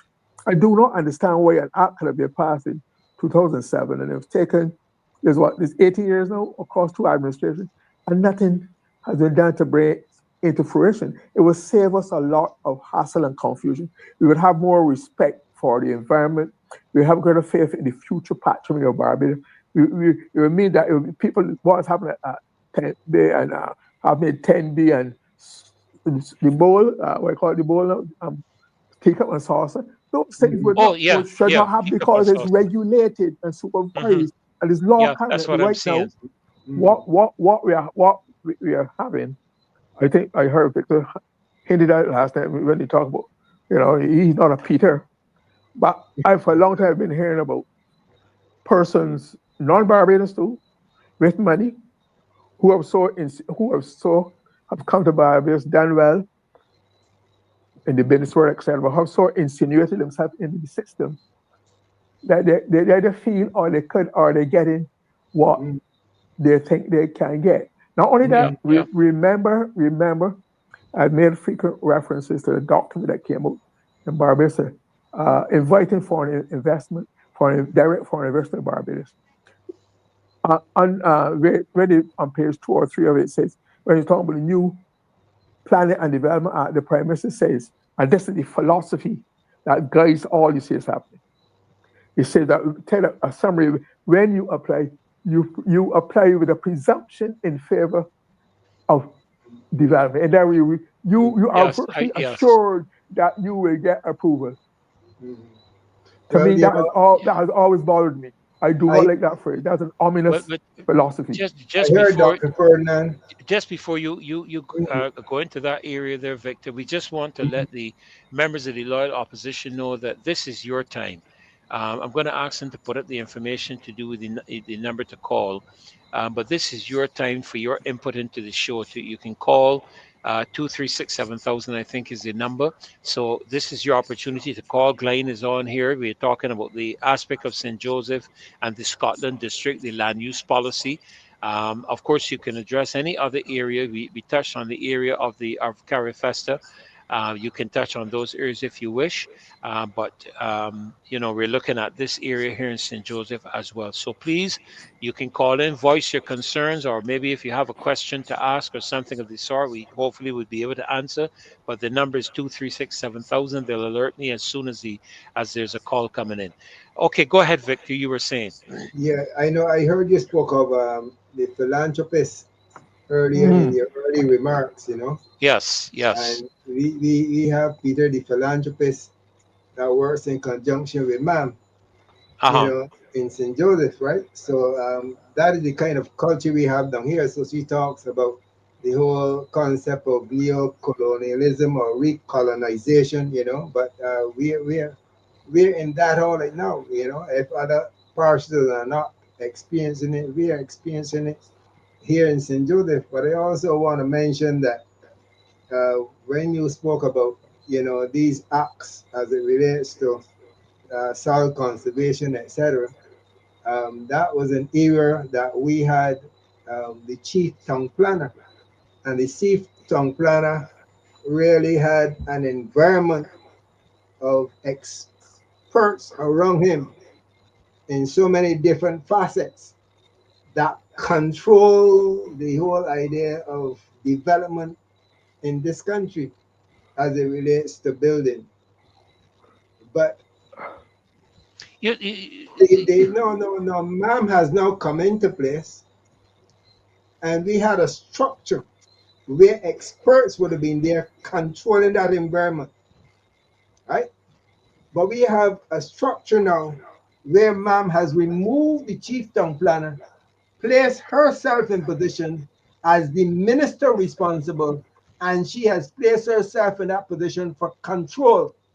Control because of a dictatorship attitude, because of the whole um, despotic behavior, mhm. right?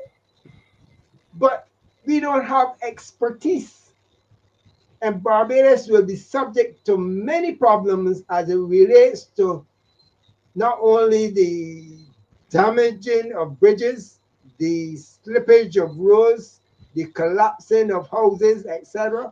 All of that will happen because of a person stepping into town and country planning or planning and development, but don't have expertise, but have placed herself there as a mode of control rather than bringing expertise, just as was being discussed last night as it relates to coordinators. Yeah, I We want to can read. I want to read something here that I picked up in terms of the whole aspect of the land development policy that was just up on the screen, and it says here again, Glyne, you might be able to relate to this. And remember, members of the loyal opposition, those of you that are listening to the show tonight, we are waiting your calls 2367000. This is the time and the opportunity you have to voice your views, to share your concerns, and to make your input. But I was reading here, Glyne, it says in December of 2023, the government reaffirmed its commitment to rehabilitating rather than relocating Scotland District residents. Projects such as Whitehall and King Street are undergoing multi-phase stabilization. That's One Gabion thing. Walls. You know these areas I'm speaking of, right, Victor? White and Hill. yeah, White Hill and Uh, King Street. Gabion Walls engineer works to mitigate land slippage and infrastructure drainage. Simultaneously, some policymakers, including the St. Joseph MP, argued against outright bans on development in these fragile zones. Instead, he advocated for low impact housing models, such as lightweight chattel houses that align with local ecological constraints while maintaining community life. Uh, you know, I don't know a lot about construction. I began to learn a bit about housing when I represented the company out of North Carolina. But whether it's a chattel house or not, it still carries a degree of weight. You in most instances still have to do a foundation, although you can probably put them up on columns or something of the sort. But given what we have just seen as it relates to how the area in Scotland and down in that area is considered from the aspect of the of the uh, of the age. I mean, you're talking about rocks 30 to 50 million years old. It makes you wonder. In some countries, in other words, boy, they won't let you go anywhere around this. This would be one massive tourism attraction. Yeah, mhm. Ferdy, a couple of things. I first learned the word Gabion when I was a little boy reading the Advocate. I saw this picture of these were mesh in the Yes, yes, paper, and they were explaining that this was the work. I was probably about 7 or so years old. That's when I first learned about Scotland district and land yes, slippage yes, and yes. soil conservation. So that Yeah. always stuck with me. But it seems to me that not only with that, and for a number of years, because you cannot stop the land slippage because some of the land is impervious to water, that the clay, the Yes. water does not, so it will move. So you have to learn to manage it, respect it, accommodate it, let Work accommodate you, with it. etc. Work with it. It seems Yes. to me that we did a fairly good job, maybe Yes. fixing over the years when they had the Scotland, when you had the Soil Conservation Unit and the Ministry of Agriculture, local person. You talk about the chief town planner. One of the chief town planners Yeah. was Luther Bourne. And Yes. St. I Andrew remember Luther. man. Yes. So Yes. I Mhm. remember he had the Luther. affinity to the I remember Luther naturally, born. right? So Yes. he was born in the area. He Mhm. would know He it, used right? to. He would have He, an appreciation for it. But he when used to work with my father used to work with him, Glyne. okay, all right. Yes. So I'm Yes. saying that how comes that for many, even the building, many of those bridges which I know are declined, built with limited with local expertise or with a little outside help from England through the colonial Yeah. system, whatever. Yeah. But a lot Yeah. of local knowledge went into, and they lasted for For 100 years. Right? years. So Yes. how come all of a sudden now we can't do it anymore? How comes we I. have to, with all due respect to the Chinese, who are brilliant people, who have a long history, they are not invest, but they cannot, the local, there used to be a notice I read in the Economist magazine years ago. It says, never underestimate the importance of local knowledge. Yes. Never. And so no matter how brilliant they come from Peking or Beijing, we call it, they cannot know more. Now, well-informed people in Barbados are the residents observing work. So how is it that we could have done for so many years and survived and did fairly well, and all of a sudden everything has to become the Chinese? We Everything. don't know anything. We don't have any self-respect anymore with our expertise. We don't fight. What has happened to that system, that attitude? Maybe Victor can help me understand that because You know, But I'm it, like you. I'm I'm like you know, Glenn. I learned about this Gibeon as a child too, 'cause my dad used to be one of the people involved in making them.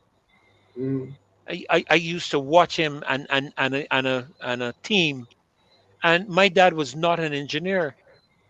He eventually went over into the sugar industry and spent a lot of time in Haggott's and Andrew's factory coming from Guinea. As a matter of fact, he was a engineer. He was involved in the sugar industry even before he went with the Ministry of Communication and Works and built a lot of those bridges down in Sinai. You all remember all the floods you used to have down there and how the yeah. rivers used to overrun the roads and all of that kind of stuff. My dad helped to build the facilities that would allow the You, water to go under the road and not over, because it came a point where some of the roads were impassable because of the amount of water. So what happened? What happened with this what happened with this as a country? That Victor, what all happened? that meant that local expertise and knowledge, ability to do things have been replaced by outsiders. Mr. Huh? Murray, you know, you can recall what happened in Greenland when local knowledge was ignored. I can talk about that. Right. I You have a know, lot to say about one of these nights. I can talk. I was part of the person who were uh-huh, misled. I uh-huh. admit, I confess that I was misled. Hmm. All right, I will speak about that. I have that on my list of things to speak about one of these nights. That Hmm. Greenland project. All right, we were badly misled. We trusted people, and we were, and we find out we were misled because there was some hanky panky going on in the background that we only found out afterwards. Hmm. Yes. Sure. Remember, folk, 236 7000. 236. We're waiting on your calls. And while we're waiting, we're conversing concerning these challenges and issues that are occurring in the St. Joseph and St. Andrew area as as we're waiting your calls. All right. So please, 236 7000. This is the opportunity. And incidentally, let me remind you of the march on September the 6th. Okay, September the 6th, that tremendous march on Roadside Parliament. They're going to put it up toward the end of the show as well tonight. But, gentlemen, Yeah. I look Ferdy, back. before you go, Yeah, let me go ahead, go ahead, go ahead. just let me commend the creators of that song. I like the tuck music. Is the tuck music in it, the tuck beat immediately gives a Barbadian feel and touch and tone. I appreciate it. Well, But there's a young lady by the name of Michelle Daniel Glyne that I think she wrote these both of the songs, this one and the one that we started the program with. She was very strategic in assisting us when we were in Washington D.C. I remember her coming to Yes, Barbados and yes, whatnot, right? yes. I think But she's still here, actually. yeah. Yeah. But there's only one thing that I will query about because it goes against what I learned from Frank Coleman, my English teacher at Cornwall. Barbadians would say we um we keep noise, keep Right. noise, keep Keep noise, right nice. now, Keep keep nice. noise, keep noise. Yes. And he would correct us. No, that is Beijing. You make noise in English, but we keep You're noise, right. Keep right? nice. Keep noise, right? We have Okay, a just caller on the line. Good evening, caller. A pleasure to have you on the Marcy Week show. Please go ahead and share your comments or concerns. Good evening. You hear me, sir? Yes, sir. If you could be a little louder, that would be wonderful. But we are hearing you. Are you gentlemen hearing him? Yes. Pardon me? Yes. yes, I'm hearing. Mr. Glenn Murray, you're making an excellent point, sir. I keep saying for the last couple of days, 300 years ago, we built those bridges and all that kind of thing. And all of a sudden now, we cannot do nothing. Why they are pushing black people so far back? We built those bridges over 300 years ago. And now we got Chinese to do this thing that way. Making a mockery, man. We going way back. Hmm. All right, thank you, sir. You're welcome, sir. Thank you for sharing your comments. Again, Glyne, yeah, ignoring of local talent. We have another caller on the line as well. Okay, no, not at the moment.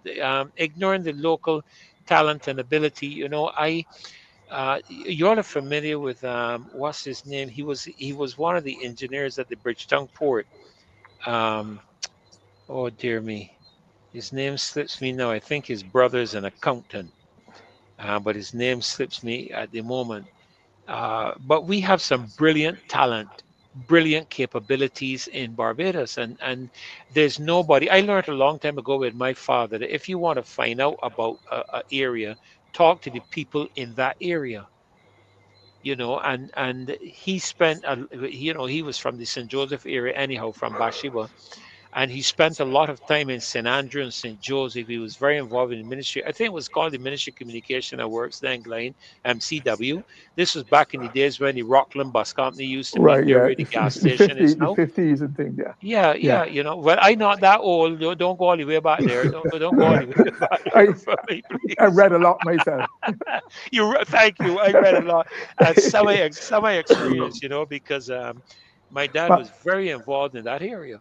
but Ferdy, your dad might not have been a trained engineer, No, he wasn't. but it takes a certain the kind of education that you got in those colonial days allowed people to grasp concepts and practices and Yes. theories right through either by study or hands-on experience and inculcate them into their craft. That's what Yeah, happened, yeah, yeah. right? So that's obviously what he did. But I have some friends in the in the architectural field who tell me that part of the problem is that I said, but how come you don't hear a word from the development planning and development, not the plan, the development board, plan and development board. Yeah, yeah. Okay, this is said because I said you don't have never issued a press statement. We don't know who the chairman. They know you don't get involved in policy. They said because for most of the people who make up the body are very busy persons in their own right with big jobs and demand, so they have little time to devote to the requirements of the process. Plus, as you know, the big one is in charge. So basically, a lot of them feel they don't have the time and they don't only have the opportunity to to function the way they want. They would like to function optimally for the benefit of Barbados and that board. I am just trying to get a grasp of this Say that, this say that, imagery. say that again there, Glyne. Uh-huh. I was trying to digest what you just said. I'm saying that I was Mm. told by some people who are architects and therefore relate interact a lot with the plan development board and plan development department. So that the board is made of people who are of high standing, who are Mm-hmm. very important, who very have demanding jobs, and therefore they don't have the time to devote to the practicalities of policing the system and doing what they have to do, like they would, because they're busy and they have to make money, they have businesses to run. And then and then too, they're not listening to that sort of when they get the chance. But Right. Sorry to interrupt what you. you Sorry said, to interrupt you, yeah, gentlemen. go We ahead. have another Mm. caller on the line, so let's take Okay. this call. Good evening, caller. Good evening. Please go right ahead and share your concerns. Good evening, brother Ferdy. Good evening, another friend who was working Victor. with the Prime Minister, personal secretary, and those persons. Yeah, But yes, I Glyne. have a very important thing for this show to understand, and for the people of Barbados to really understand what's going on in this country. Because as you related, you was talking about the chief town planner, and you said that one time he was Mr. Bourne, but there was also a chief town planner, and his name was Richard Gill. Yes, Father yes, for the Richard. whole of Prepper Plantation, which Yes, is Richard Gill. to next door to not Warren's, about where the gas station is, Redmond Village. Yeah, So Bagatelle. Redmond Village Plantation, and you go straight down. That whole plantation was called Prepper Plantation, Mm-hmm. and it was owned by a man called Jackie Gill, and his son was also the chief town planner, because he also has a whole business concerning land surveyors and planning and doing planning permissions for this. He had architects and draftsmen on that plantation, and he took his whole father plantation of arable land as a chief town planner and cut up that plantation. Mr. Murray must know about this. And cut up that plantation into lots and sold all of those plantation lots to the better off. Now, these people were white people owning a white plantation in Barbados, right? Because I remember as a little boy, I used to go up there on a plantation and do certain things. You understand? So what I am saying, this thing about colonialization still happening in Barbados, because the whites taking their plantations and cutting them up into lots and selling them to the white people. Now, guess this is what happened now? The CLA stops who is in supposed to be with president or something. Because you know, the Barbados their party is a white people party. I get on. I used to vote for them, but I stopped with it. But they don't know me, no. I don't care nothing about them. But what I'm trying to say, you know, she buy a house from the same plantation, and she's sister buy a house in the same plantation, and then she buy another house in the same plantation before not around the bucks. And all those roads, we're talking about roads and infrastructure that come in from Reverend Village gas station straight down to the same plantation house at the corner with the building the roads now. All of those things are done in conformity with some political order because somebody get benefits coming down to them. Right? They say that they plant trees and they can plant this, but no poor people, no black Bajan poor people don't live in those areas. The whole of Prayer Park plantation is owned by people of a certain economic class that believe that they themselves would benefit from the tricklings that trickle down. So what I'm saying is the Barbados, their party is studying to the white merchant class people. And that's why he got that job of chief town planner to cut up a whole estate and give it to persons of certain caliber, that what they believe to be certain people of certain caliber. I have no more to say, but I still have a lot to say. Thank you. Okay, thank you for calling, sir. We appreciate it so very much. Freddie, Glyne, before you comment, Mm. while he was speaking, I knew of the Richard Gill, but I found it very interesting. Among his significant projects, among them, Royal Westmoreland, Sandy Lane, Apes Hill, ABC Highway, and Warren's Industrial Park. Go ahead, Glyne. no, I was saying I do not know if he was he. I don't. When you look at the CV, was he actually chief town planner?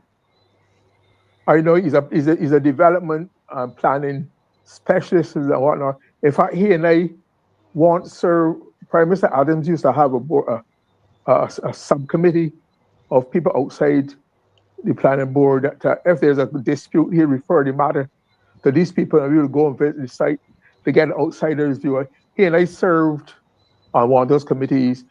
Town Country Plan Review Committee was what it called, right? I, I I So, see here, and just as a correction for the caller, we can only speak of what we, in terms of Senator Liz Thompson alleged. I don't have a confirmation on any of that.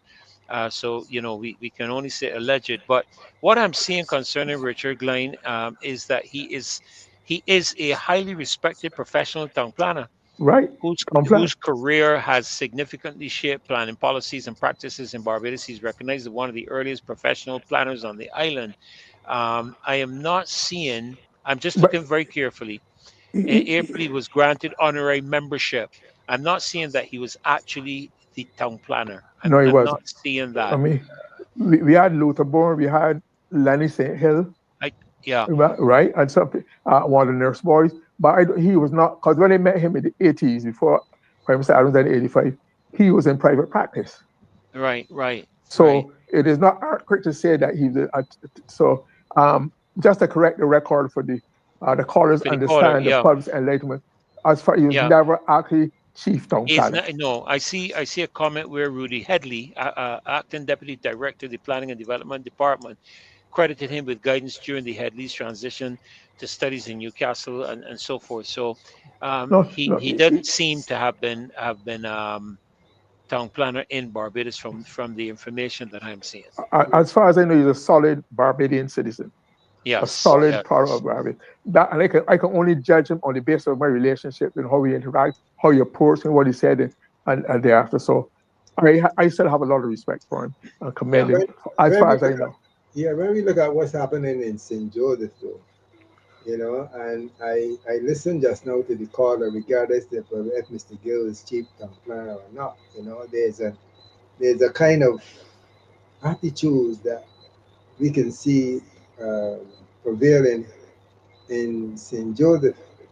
That emphasis now is being placed on the East Coast Road, and we know the ethnicity of those folks living in the Catawash area.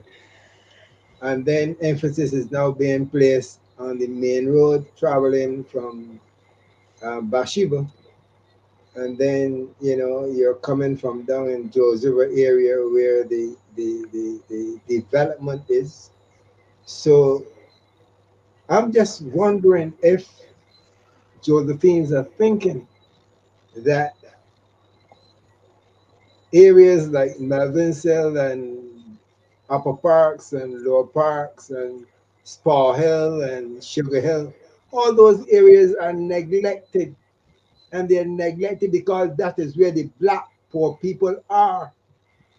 So no emphasis have been placed on those areas in terms of sustaining the actual network of roads and condition of bridges.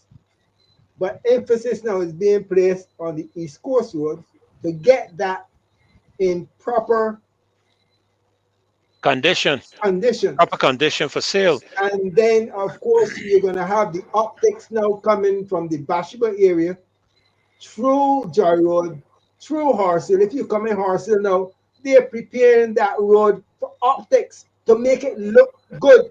But who will it serve? Will it serve the people of Darkhole, Upper Parks, Lower Parks, Sugar Hill? No, because that is where the black Bajans reside. So we don't care about them. We just have to call in the philanthropist, Peter. Call in the philanthropist, Peter. Allow him to dump some money, go up into Lamins, call a little party, let them wine and dine, and get up and jump up, give them a few beers, etc., and purchase their votes. And after we have purchased their votes, then we carry on with our business by building apartments and blocking out the window to the sea. So that's what's happening in St. Joseph.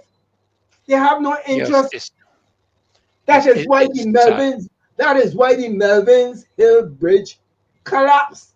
There's no interest there. That is why they allow the big trucks to go over. That is why the Chinese came, and after the fact, we hear now bridge collapse. My concern is, before you come in, Dr. Ferdinand, I heard on Brass Tacks today, you Hmm. know, Uh-huh. that the moderator said that the folks in St. Joseph loved the BLP so bad that they could do anything and get away with it. And I want to ask Josephines, I live in St. Elizabeth, St. Joseph, St. Elizabeth, St. Joseph. I've been, a Josephine now for over 50 something years. Born and bred and love my Bathsheba, love my St. Joseph.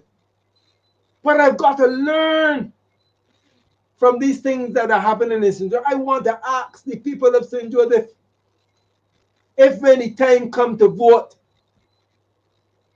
if they can allow the philanthropist dollar bill to get us drunk, jump up, walk up, and then purchase your vote and carry on about their And, business. They and, have and I no want to concern ask, about us. I want to ask the St. Lucians too, Mm-hmm. because some people may refer to me in my next statement, Glenn. I hope I don't put my foot in my mouth. They might refer to me as a conspiracy theorist. But there are times I wonder if things are not being deliberately done or neglected for the purpose of divesting in terms of investment. When I drive St. Lucie and Glyne, I know you would have been up, from you come along St. James to Speightstown and you leave Speightstown and you get to Port Ferdinand. It's a different ambience from Port Ferdinand all the way up to the cement plant. Totally different ambience altogether. And I am just wondering. I said I'm wondering, I maybe call it conspiracy theorist, but Mm-hmm. I'm just wondering if the neglect of water systems is to frustrate people, particularly in particular Mm-hmm. areas, in Mm-hmm. order to get them so disgusted and fed up they will move Right. out. They sell the land. They will Yeah. sell the land and go. I Yes. wonder if a similar thing Yes. might be in train in St. Joseph and cattle wash and that. I don't Right. know. I am just Poverty wondering. now. I am Poverty just now is wondering. being weaponized. Poverty I'm is just being wondering. weaponized where people are scared to talk because they wouldn't get that little food basket, because they wouldn't get a little gardener job or housemaid job. But you They're see, frightened to talk. until we change these type of things, we are not going to see a change in politics in Barbados or partisanship. Let me say partisanship, because what has to be. This is why I'm a little upset with the Prime Minister because you were elected to look after the business of Barbados. I don't care how many ministers you have. And Glyne, you can correct me if I'm wrong. I don't care how many ministers are in government. I think it was Owen Arthur that said the buck stops at him. Am I not right, Glyne? Did he not make that statement some time ago, where something was happening and he said the buck stops with him? He's the Prime Minister. Am I correct in that, or am I misquoting him? I don't want to misquote him. He probably would have said it. He used to say, face it and fix it. Face Correct. it. Any Face problem, it and face fix it it. and fix it. That was You his know. mantra. So I But mean, if yeah, go ahead. Go ahead. I want to say that I am not a conspiracy theorist, but on the other hand, I don't believe, I define myself, I don't let other people define who I am. I do not believe in coincidences. Everything that happens is related to something else. That is how I say it. It cannot, life does not operate in isolation. Something is always connected to something else. And these persons who, and I'm glad you brought up the question of philanthropy, Mr. Lewis, because only I've been gathering some material on it for a while, and then this week I was watching television and I saw how going back to school and how the publicity, the number of people, the cameras, the glorification that was being given to people who are getting assistance in going back to school, to charity. You call it philanthropy, a big fashion word for charity. I mean, in my day, that was correctly done. But no, it is part of a national. And I'm going to give But they're doing you a favor. They're doing you a favor, Glyne. That's how and they're you buying and you your hold loyalty. no you have little children on TV and the newspaper receiving handouts. You know how cruel other children at school kept. Don't mind you, I see you in the paper begging how to get that. On the point that we used to have more dignity about ourselves and how we treat others. That used to be very quiet behind the scenes. And now it is a national undertaking. Yes, Every little mosquito to get something has to be on radio and TV. we have Shaking another hands caller. and skinning the teeth. We have another caller on the line. Go ahead, caller. Welcome to the Marcy Week Show. Pleasure to have you with us. Go ahead and make your comments. Yes, good night. Good night. Reverend Ferdy, Yes, sir. the conversation now is taking a very interesting turn. It is highlighting the problems that Black Barbadians are facing, especially in certain areas of Barbados. Before I go there, let me make a statement. You know, one of our problems, our main Black people problems, is that the others thought about they said that Black people don't know nothing. Remember that? And if you look at the way how things are when you in Barbados, there are very few Black people, even now, that are in charge or are put in charge of anything. There is always somebody else of a different color who is always in charge. You heard Glyne Murray not long ago said that he and the group he was in was misled about Greenland. Yes, I heard the comment. You ask him what he was asking why they were being misled and by who. And you will get the same problem in Barbados now. And that has been our downfall. We were building Caribbeans and rehabilitating the whole of this industry long before the Chinese came. All the work done by the plane, by the Caribbeans are there. Yeah. But now, the Barbadians are in charge now. The Chinese come now and they're in charge. Who put them in charge? They know everything. And what the person said not long ago is correct. we are being misled because we don't recognize what we have. Okay. And soon after, whoever misled us turn around them and drop the whole thing. And that is the state of a lot of Barbados right now in Barbados in 2025. That is why we have all of those problems down the East Coast. Thank you. Thank you so very much. Thank you so very much, sir. We appreciate your call. Thank you very much. Yeah, go ahead, Victor. Go ahead. Yeah. You know, when we look at, I just want to piggyback on what the gentleman just said. Because in Bathsheba, we have the philanthropists on Beachmont Park. Tell me the color of the philanthropist. Europe now has taken away the most beautiful part of Bathsheba, up on top of Dennis Money Hill.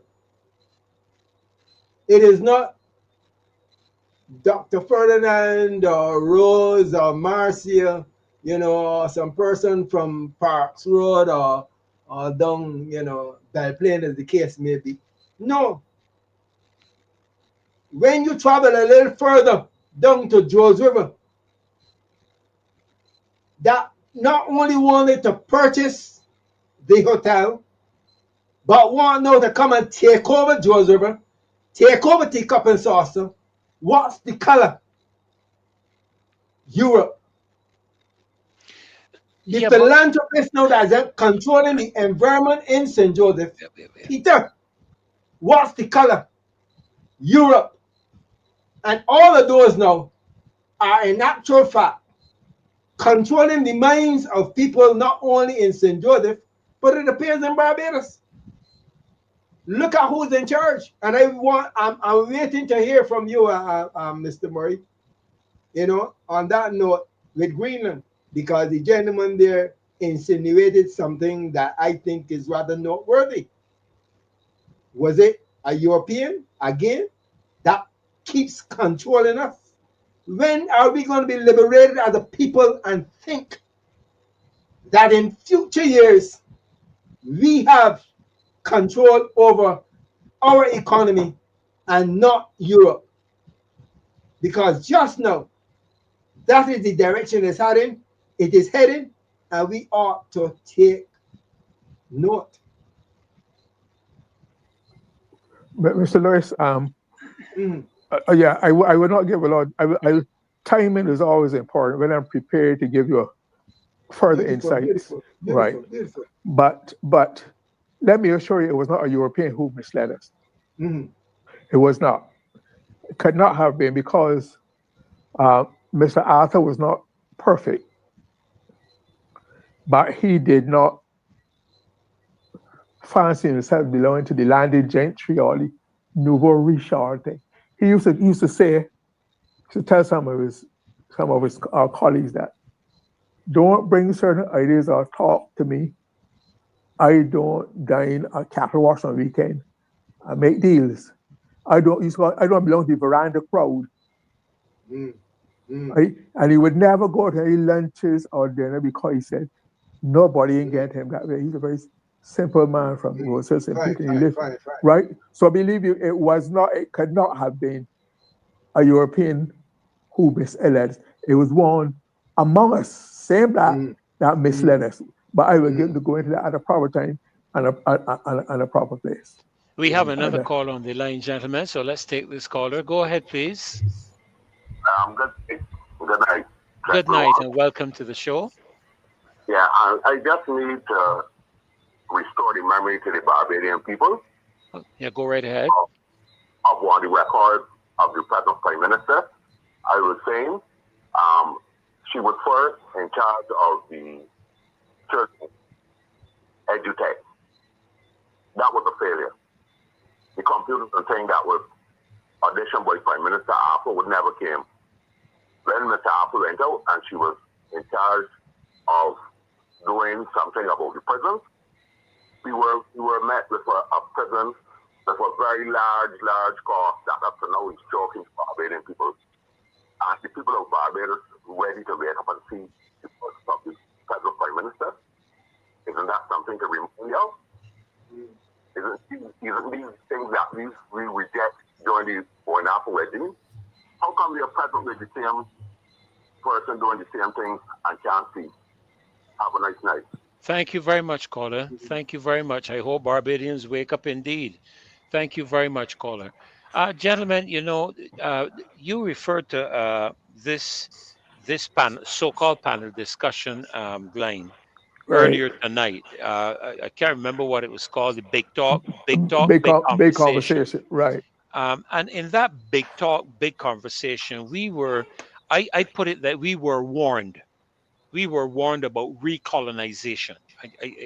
I'm putting it in my own language, because I heard a lot talked about civilization and what a bit of our history, and I think it was the prime minister herself. I don't like to say things that people say and don't quote them. Um, she said here, and I quote, she suggested whether the church was no longer a unifying influence. She said, now what does this mean? She asks. There is a risk and a temptation that the state will want to strengthen itself to control the society by power rather than by influence. That is the balance and that is the risk that we as Caribbean states have to watch. But I am seeing, because there was this notion of recolonization going on, and I'm asking myself, but if there is a risk of recolonization, who is responsible for it? It's not the people, because that lady Juma Suma, I don't know if you know her, Glyne, but I was quite impressed with her contribution, especially the way she started, when she started by making the point. And again, I want to quote her, and I want to quote her correctly. Let me find the exact location, because I thank God for these transcripts that carry time stamps on them, because I can go right back to what a person has said on the timestamp. In her introduction, she said that she would go around the particular question that she was asked, and she said, um, let me quote her. 148:19. Let me quote her. Just give me one moment. Right. She said there. She said that. Sorry. Oh dear me. I just want to get the exact quote. She said, "I would like to answer the question in this very roundabout way. Caribbean civilization starts with the people, not the systems, not with the policies." And I said politicians. It starts with the people. And it just seems to me as though when the people are trying to indicate things, that we have an administration that sees us as making noise, and are not giving credence and respect to the concerns that are being expressed by the average Barbadian. Gentlemen, I have driven up the West Coast. I have asked people what about this administration. I am yet to hear a single positive statement made about them. It seems as though people are saying to me, a lot of people are saying that they're selling out Barbados. That's the straight talk given to me. They're selling out Barbados. And when I hear the complaints, and like I said, Victor, I want to come to St. Joseph. I haven't been for a while because I don't have my own transportation at the moment, but I want to come to St. Joseph because I used to be down there regular. My father used to get flying fish from Agnes there on the hill going down to where to do the park.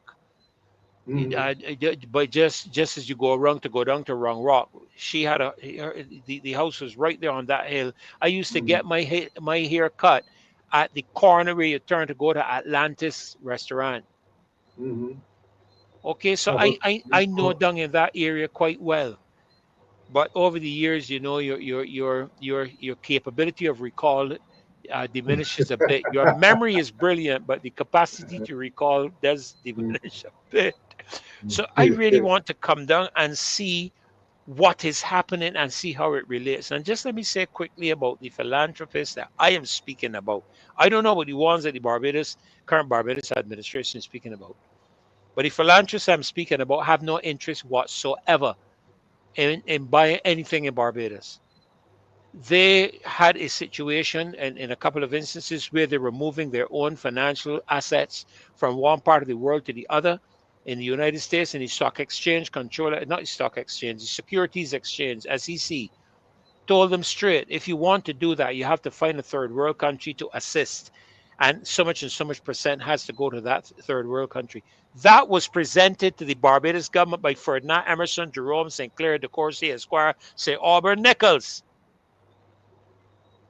Now, those are not all my name by just okay. Sometimes I just expand it out to make a point. And it was declined. But I just want to let you know, Freddie, I have more names than you do. Would you like to hear them now? We got. You can get. I hope you can get it back into 4 minutes because that's all Go the time ahead. we got left. Go ahead, Mike. Go ahead, Wait. Glyne- Before you give me the name, you hold on because we got call on the line. So you hold them names for me, please. Good evening, caller. A pleasure to have you on the Marcia Week Show. Good evening. Welcome. Welcome. Man, Yes, you having sir. a roller coaster. Well, once you got Glyne in here and Victor here, it going to develop at some point. Tell me, is the wearing of the fan affecting the voice? No, we are hearing you okay. We are hearing you all right. Now, listen, I could stake claim to that East Coast, you know. From Venture. And the Gill clan went right through. They come out of part of the edge of St. Philip, but the whole of St. John, and I've been into St. Joseph. My old man went to school at the school there where he said Pilgrim was in charge. Mount Tabor? This would be Pilgrim's grandfather, the lawyer. So Mount Tabor. Mount Yes. Tabor, right. Raised the venture, and like on bank holidays, he would take us back. He always took us back to the sugar factories, the surf factories. I wrote an essay on the sugar industry when it changed from wind, into steam. So Yeah. I know that I had an aunt living at Belle Plaine, and the name you were trying to remember was Shorey. The Shoreys, that's who you were trying to remember, a family that went to school at Alwyn. Yes, Right? sure. Dave and his brother, I think Mark. Okay. Yeah. Now, how I see this whole thing, Pastor Ferdy and company, is that we are not touching it in the tourism industry. We're not making what we're supposed to be making in the tourism industry. We don't have tabs on it, and the tourism industry is like a salamander, a multi-cell, amorphous creature, and you don't know how foreign exchange is leaking out or not getting in. And there were 2 or 3 comments I heard from notable economists. The lady Ducran. Ducran says if Barbados was doing what they're supposed to be doing, then a lot of our capital works would not have to be gone after using loans. That we should be getting enough from those receipts to help us in our projects. And then I heard, I think it was a youngster called Nitram. But he went on, I think he sat then on the Central Bank Board. Young Nitram, before he did his doctorate. Nitram said that during COVID really didn't make any difference with our receipts. In other words, it wasn't a plus, it wasn't a minus. So it means that it wasn't really, the tourism doesn't contribute to the extent that we think it is contributing. Therefore, if you're falling short, you got to sell the land. You look at St. James. Now look at the development in Bay Street. Huh? Yes.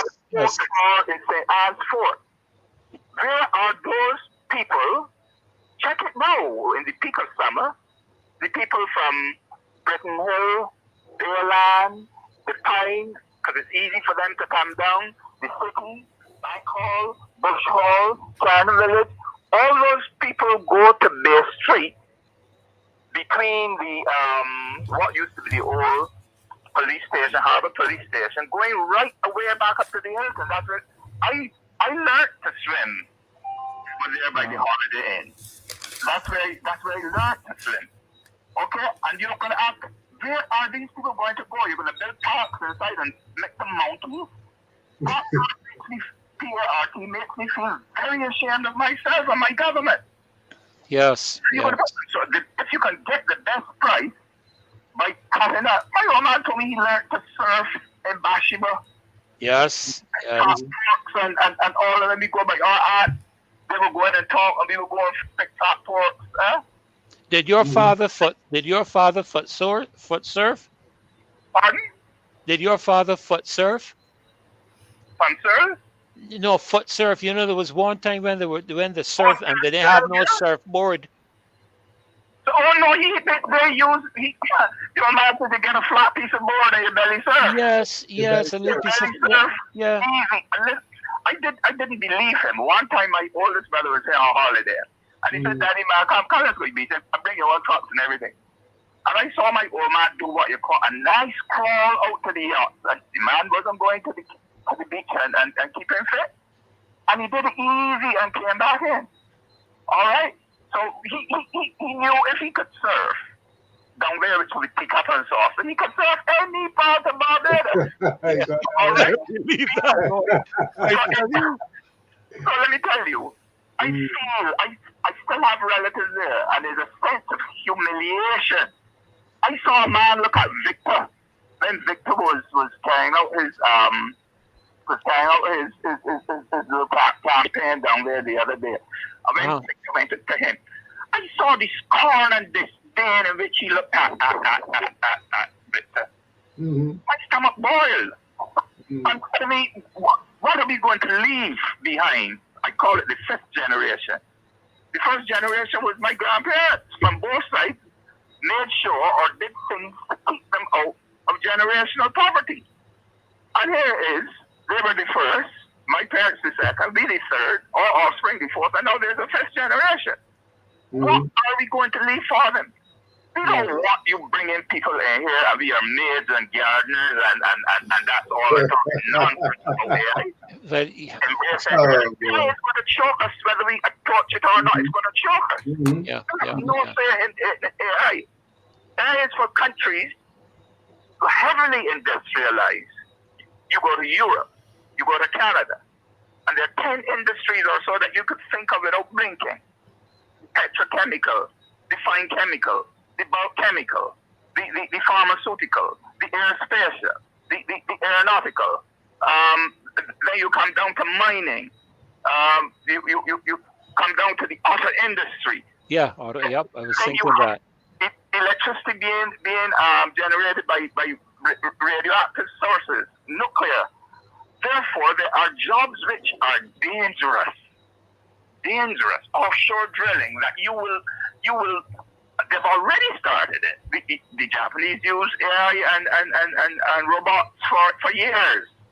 Those are the people who are going to benefit from it, not all players. The civil service will continue to be the major employers. And I say to you, Ferdy, tonight, that we in Barbados have, somebody used the phrase the other night, I think it was on this program, but saying that we couldn't come and I couldn't get into London. We are going to have to keep what is best for us Barbadians. We have what they want. They want peace. They want tranquility. They want good fresh air, salubrious conditions. That's what they need. And I'm not in this nonsense about selling off citizenship. Come, ever so welcome, wait for a call. Spend a time, go back. Let us get. But we have to know quantitatively what we are earning in the tourism sector, or else we are spending top in mud. People will just, it's an opportunity. Come down here, earn foreign exchange, let go of what you want from Dusseldorf and Munich and Montreal and all the big international capitals. Just let off what is required to keep the business going down in Barbados, and we will hoard the rest. We will kick back the rest.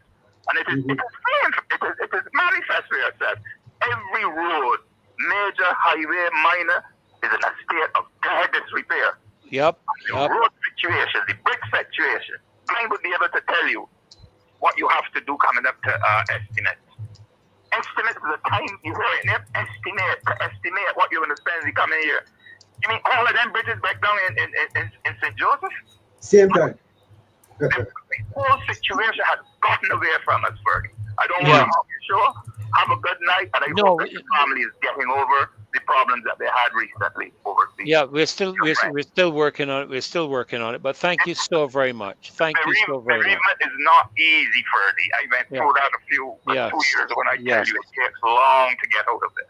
Yeah, we're still in touch with the wife and the children. It has been a horrific experience for them, and we're doing what we can from the distance to help, settle things for them. But it's still quite a traumatic time for them. Okay. Yeah. Thank you so very much. I really appreciate those kind words. Thank you, sir. Thank you very much.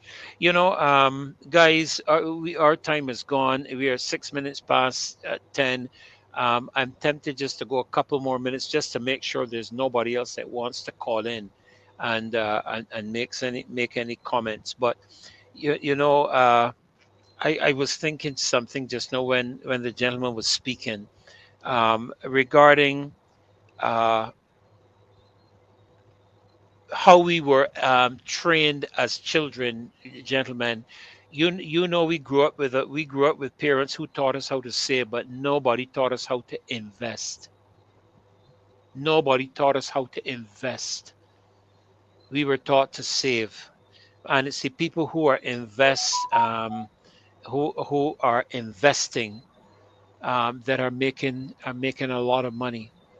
And it's only in our latter years, that we are now beginning to look at investment. And I am happy to say that our children are beginning to look at investment even now in their I call it early years, because I have children 40 years old.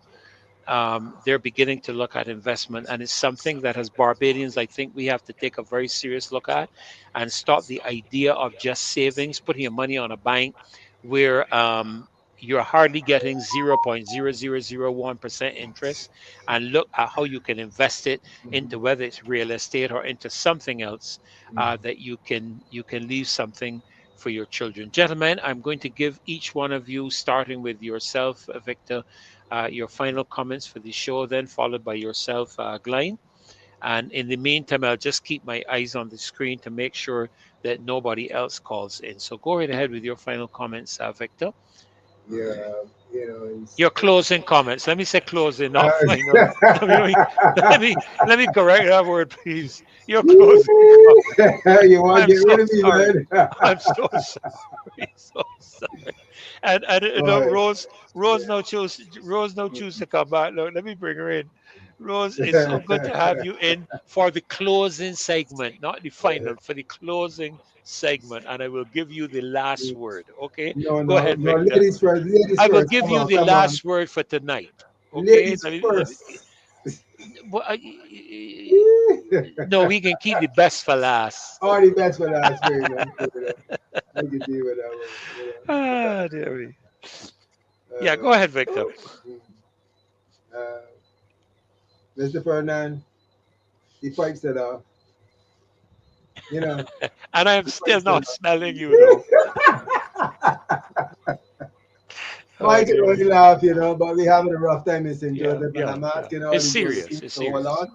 But at the end of the day, I want for our votes in St. Joseph to come. Gotta change. Do not allow the philanthropist, Peter, to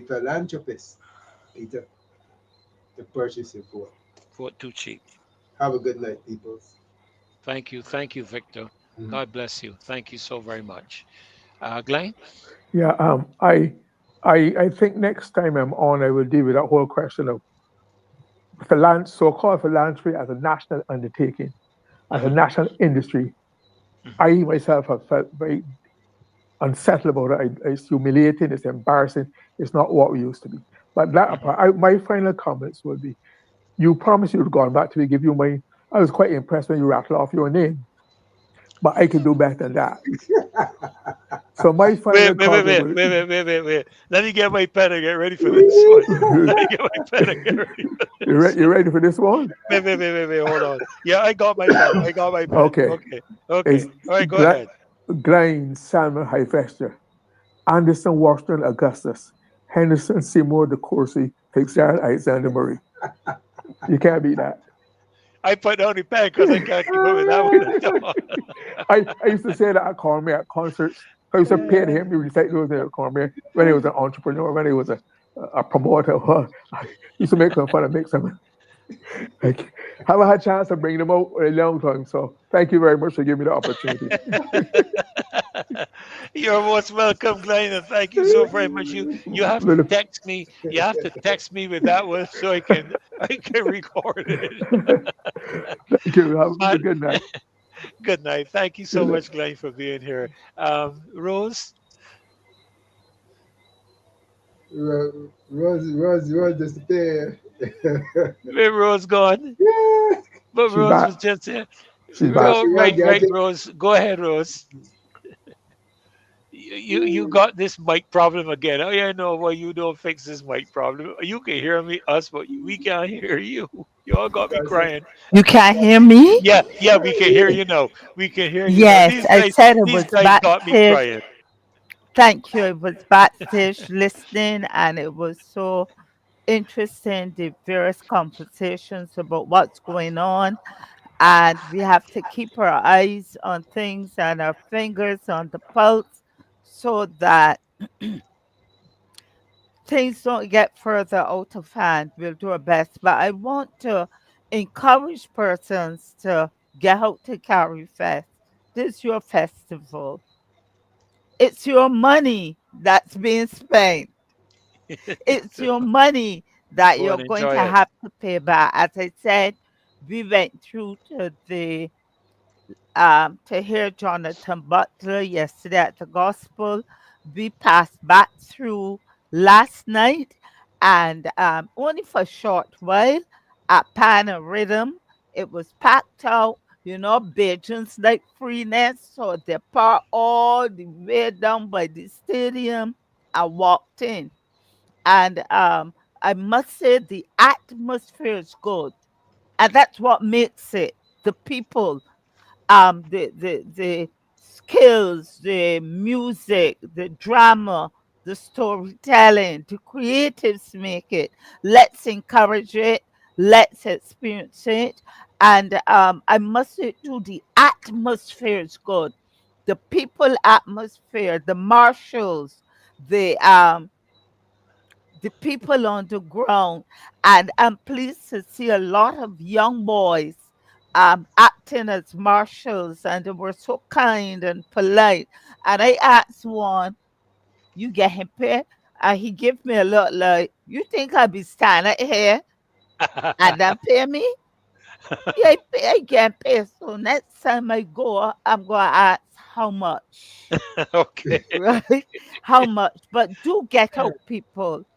It is the people and the love from the people that those who've come to our show will take with them, and they will say, Barbados is a good place. Let us deal later with the fowler bleeps and blunders, because they had enough time from the beginning of last year until now to be prepared and better prepared. So get out there, enjoy. And I intend to go to the Spooge and folk concert, but I got to pay for that one. But I'm going to get out and support the arts. So do the same, please. May let us be on the ground ambassadors and demonstrate what excellence is, although it is faulted at the level of directing it and coordinating it. Thank you very much, people. Good night. Thank you so much, Rose. And just let me say that we also are quite pleased to see how the opposition has been able to begin to settle itself People have a lot to say about the conference and so on, positive and negative. But let me say this: there is a need for us to focus on governmental change. And rather than trying to point back to what has happened and engaging in the context of the largest opposition party in the country, I believe we need to focus on getting rid of this administration. However, that is enacted in a legal manner, however, that is brought together, whether it by persons sitting down and olive branches and all the rest of it, that is left to be seen. But the important thing is that we've seen a stabilizing of the Democratic Labour Party. We have seen democratically elected persons come to office. We have seen a growing dissatisfaction with the current administration that has won twice 30 love in the country, in spite of the fact that the second time they won with a minority of the votes. But nevertheless, the real test is going to come when the next election bell is rung. And we are hoping that apathy will not continue to rule the day. We hope that is not the case. Or will it be a more unified Democratic Labour Party to be able to inspire Barbadians to return to the polls? Will it be able to be the other parties also involved, inspiring Barbadians to return to the polls? Because the number one thing that we must focus on is a change of administration. It is necessary if we're going to save Barbados. That's my final comment with regards to that. I want to remind you of the protest march on roadside parliament, September the 6th. September the 6th, Saturday. Dave, could you make it a little bigger so I can read the fine print on the left of the speaker? Noise is power. People are power. Bring your placards, bring your voice, and bring your drums. That's why earlier tonight I got this out. And this is just my cup for now, but it was Rose that started this thing down by you remember Rose, down by the central, by the car park, the multi-story car park at the bottom of Broad Street.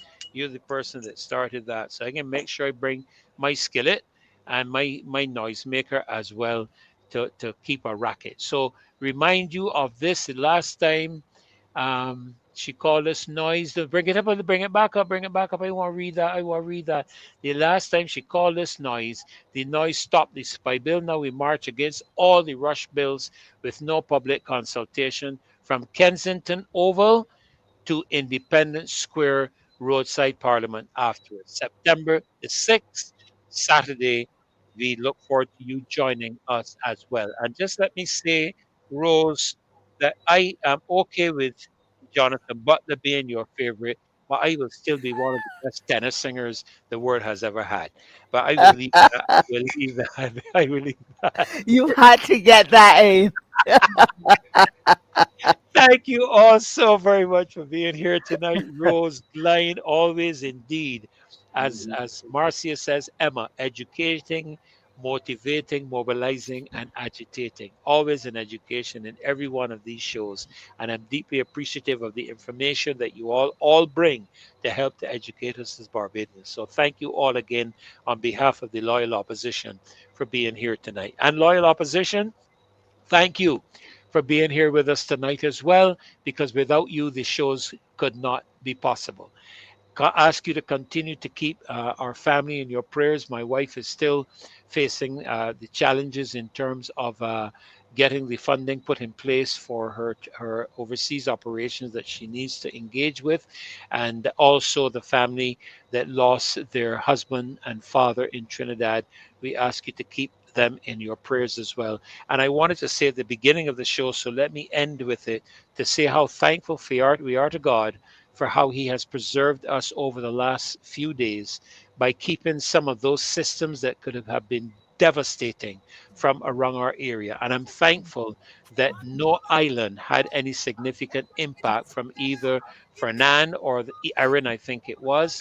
We're very grateful, and we pray that there will be no further development of the current tropical wave as it goes to the Caribbean Sea.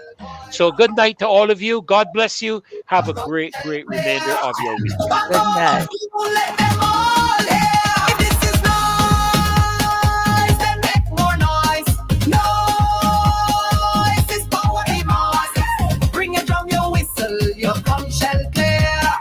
Back over spoon, let them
shall clear.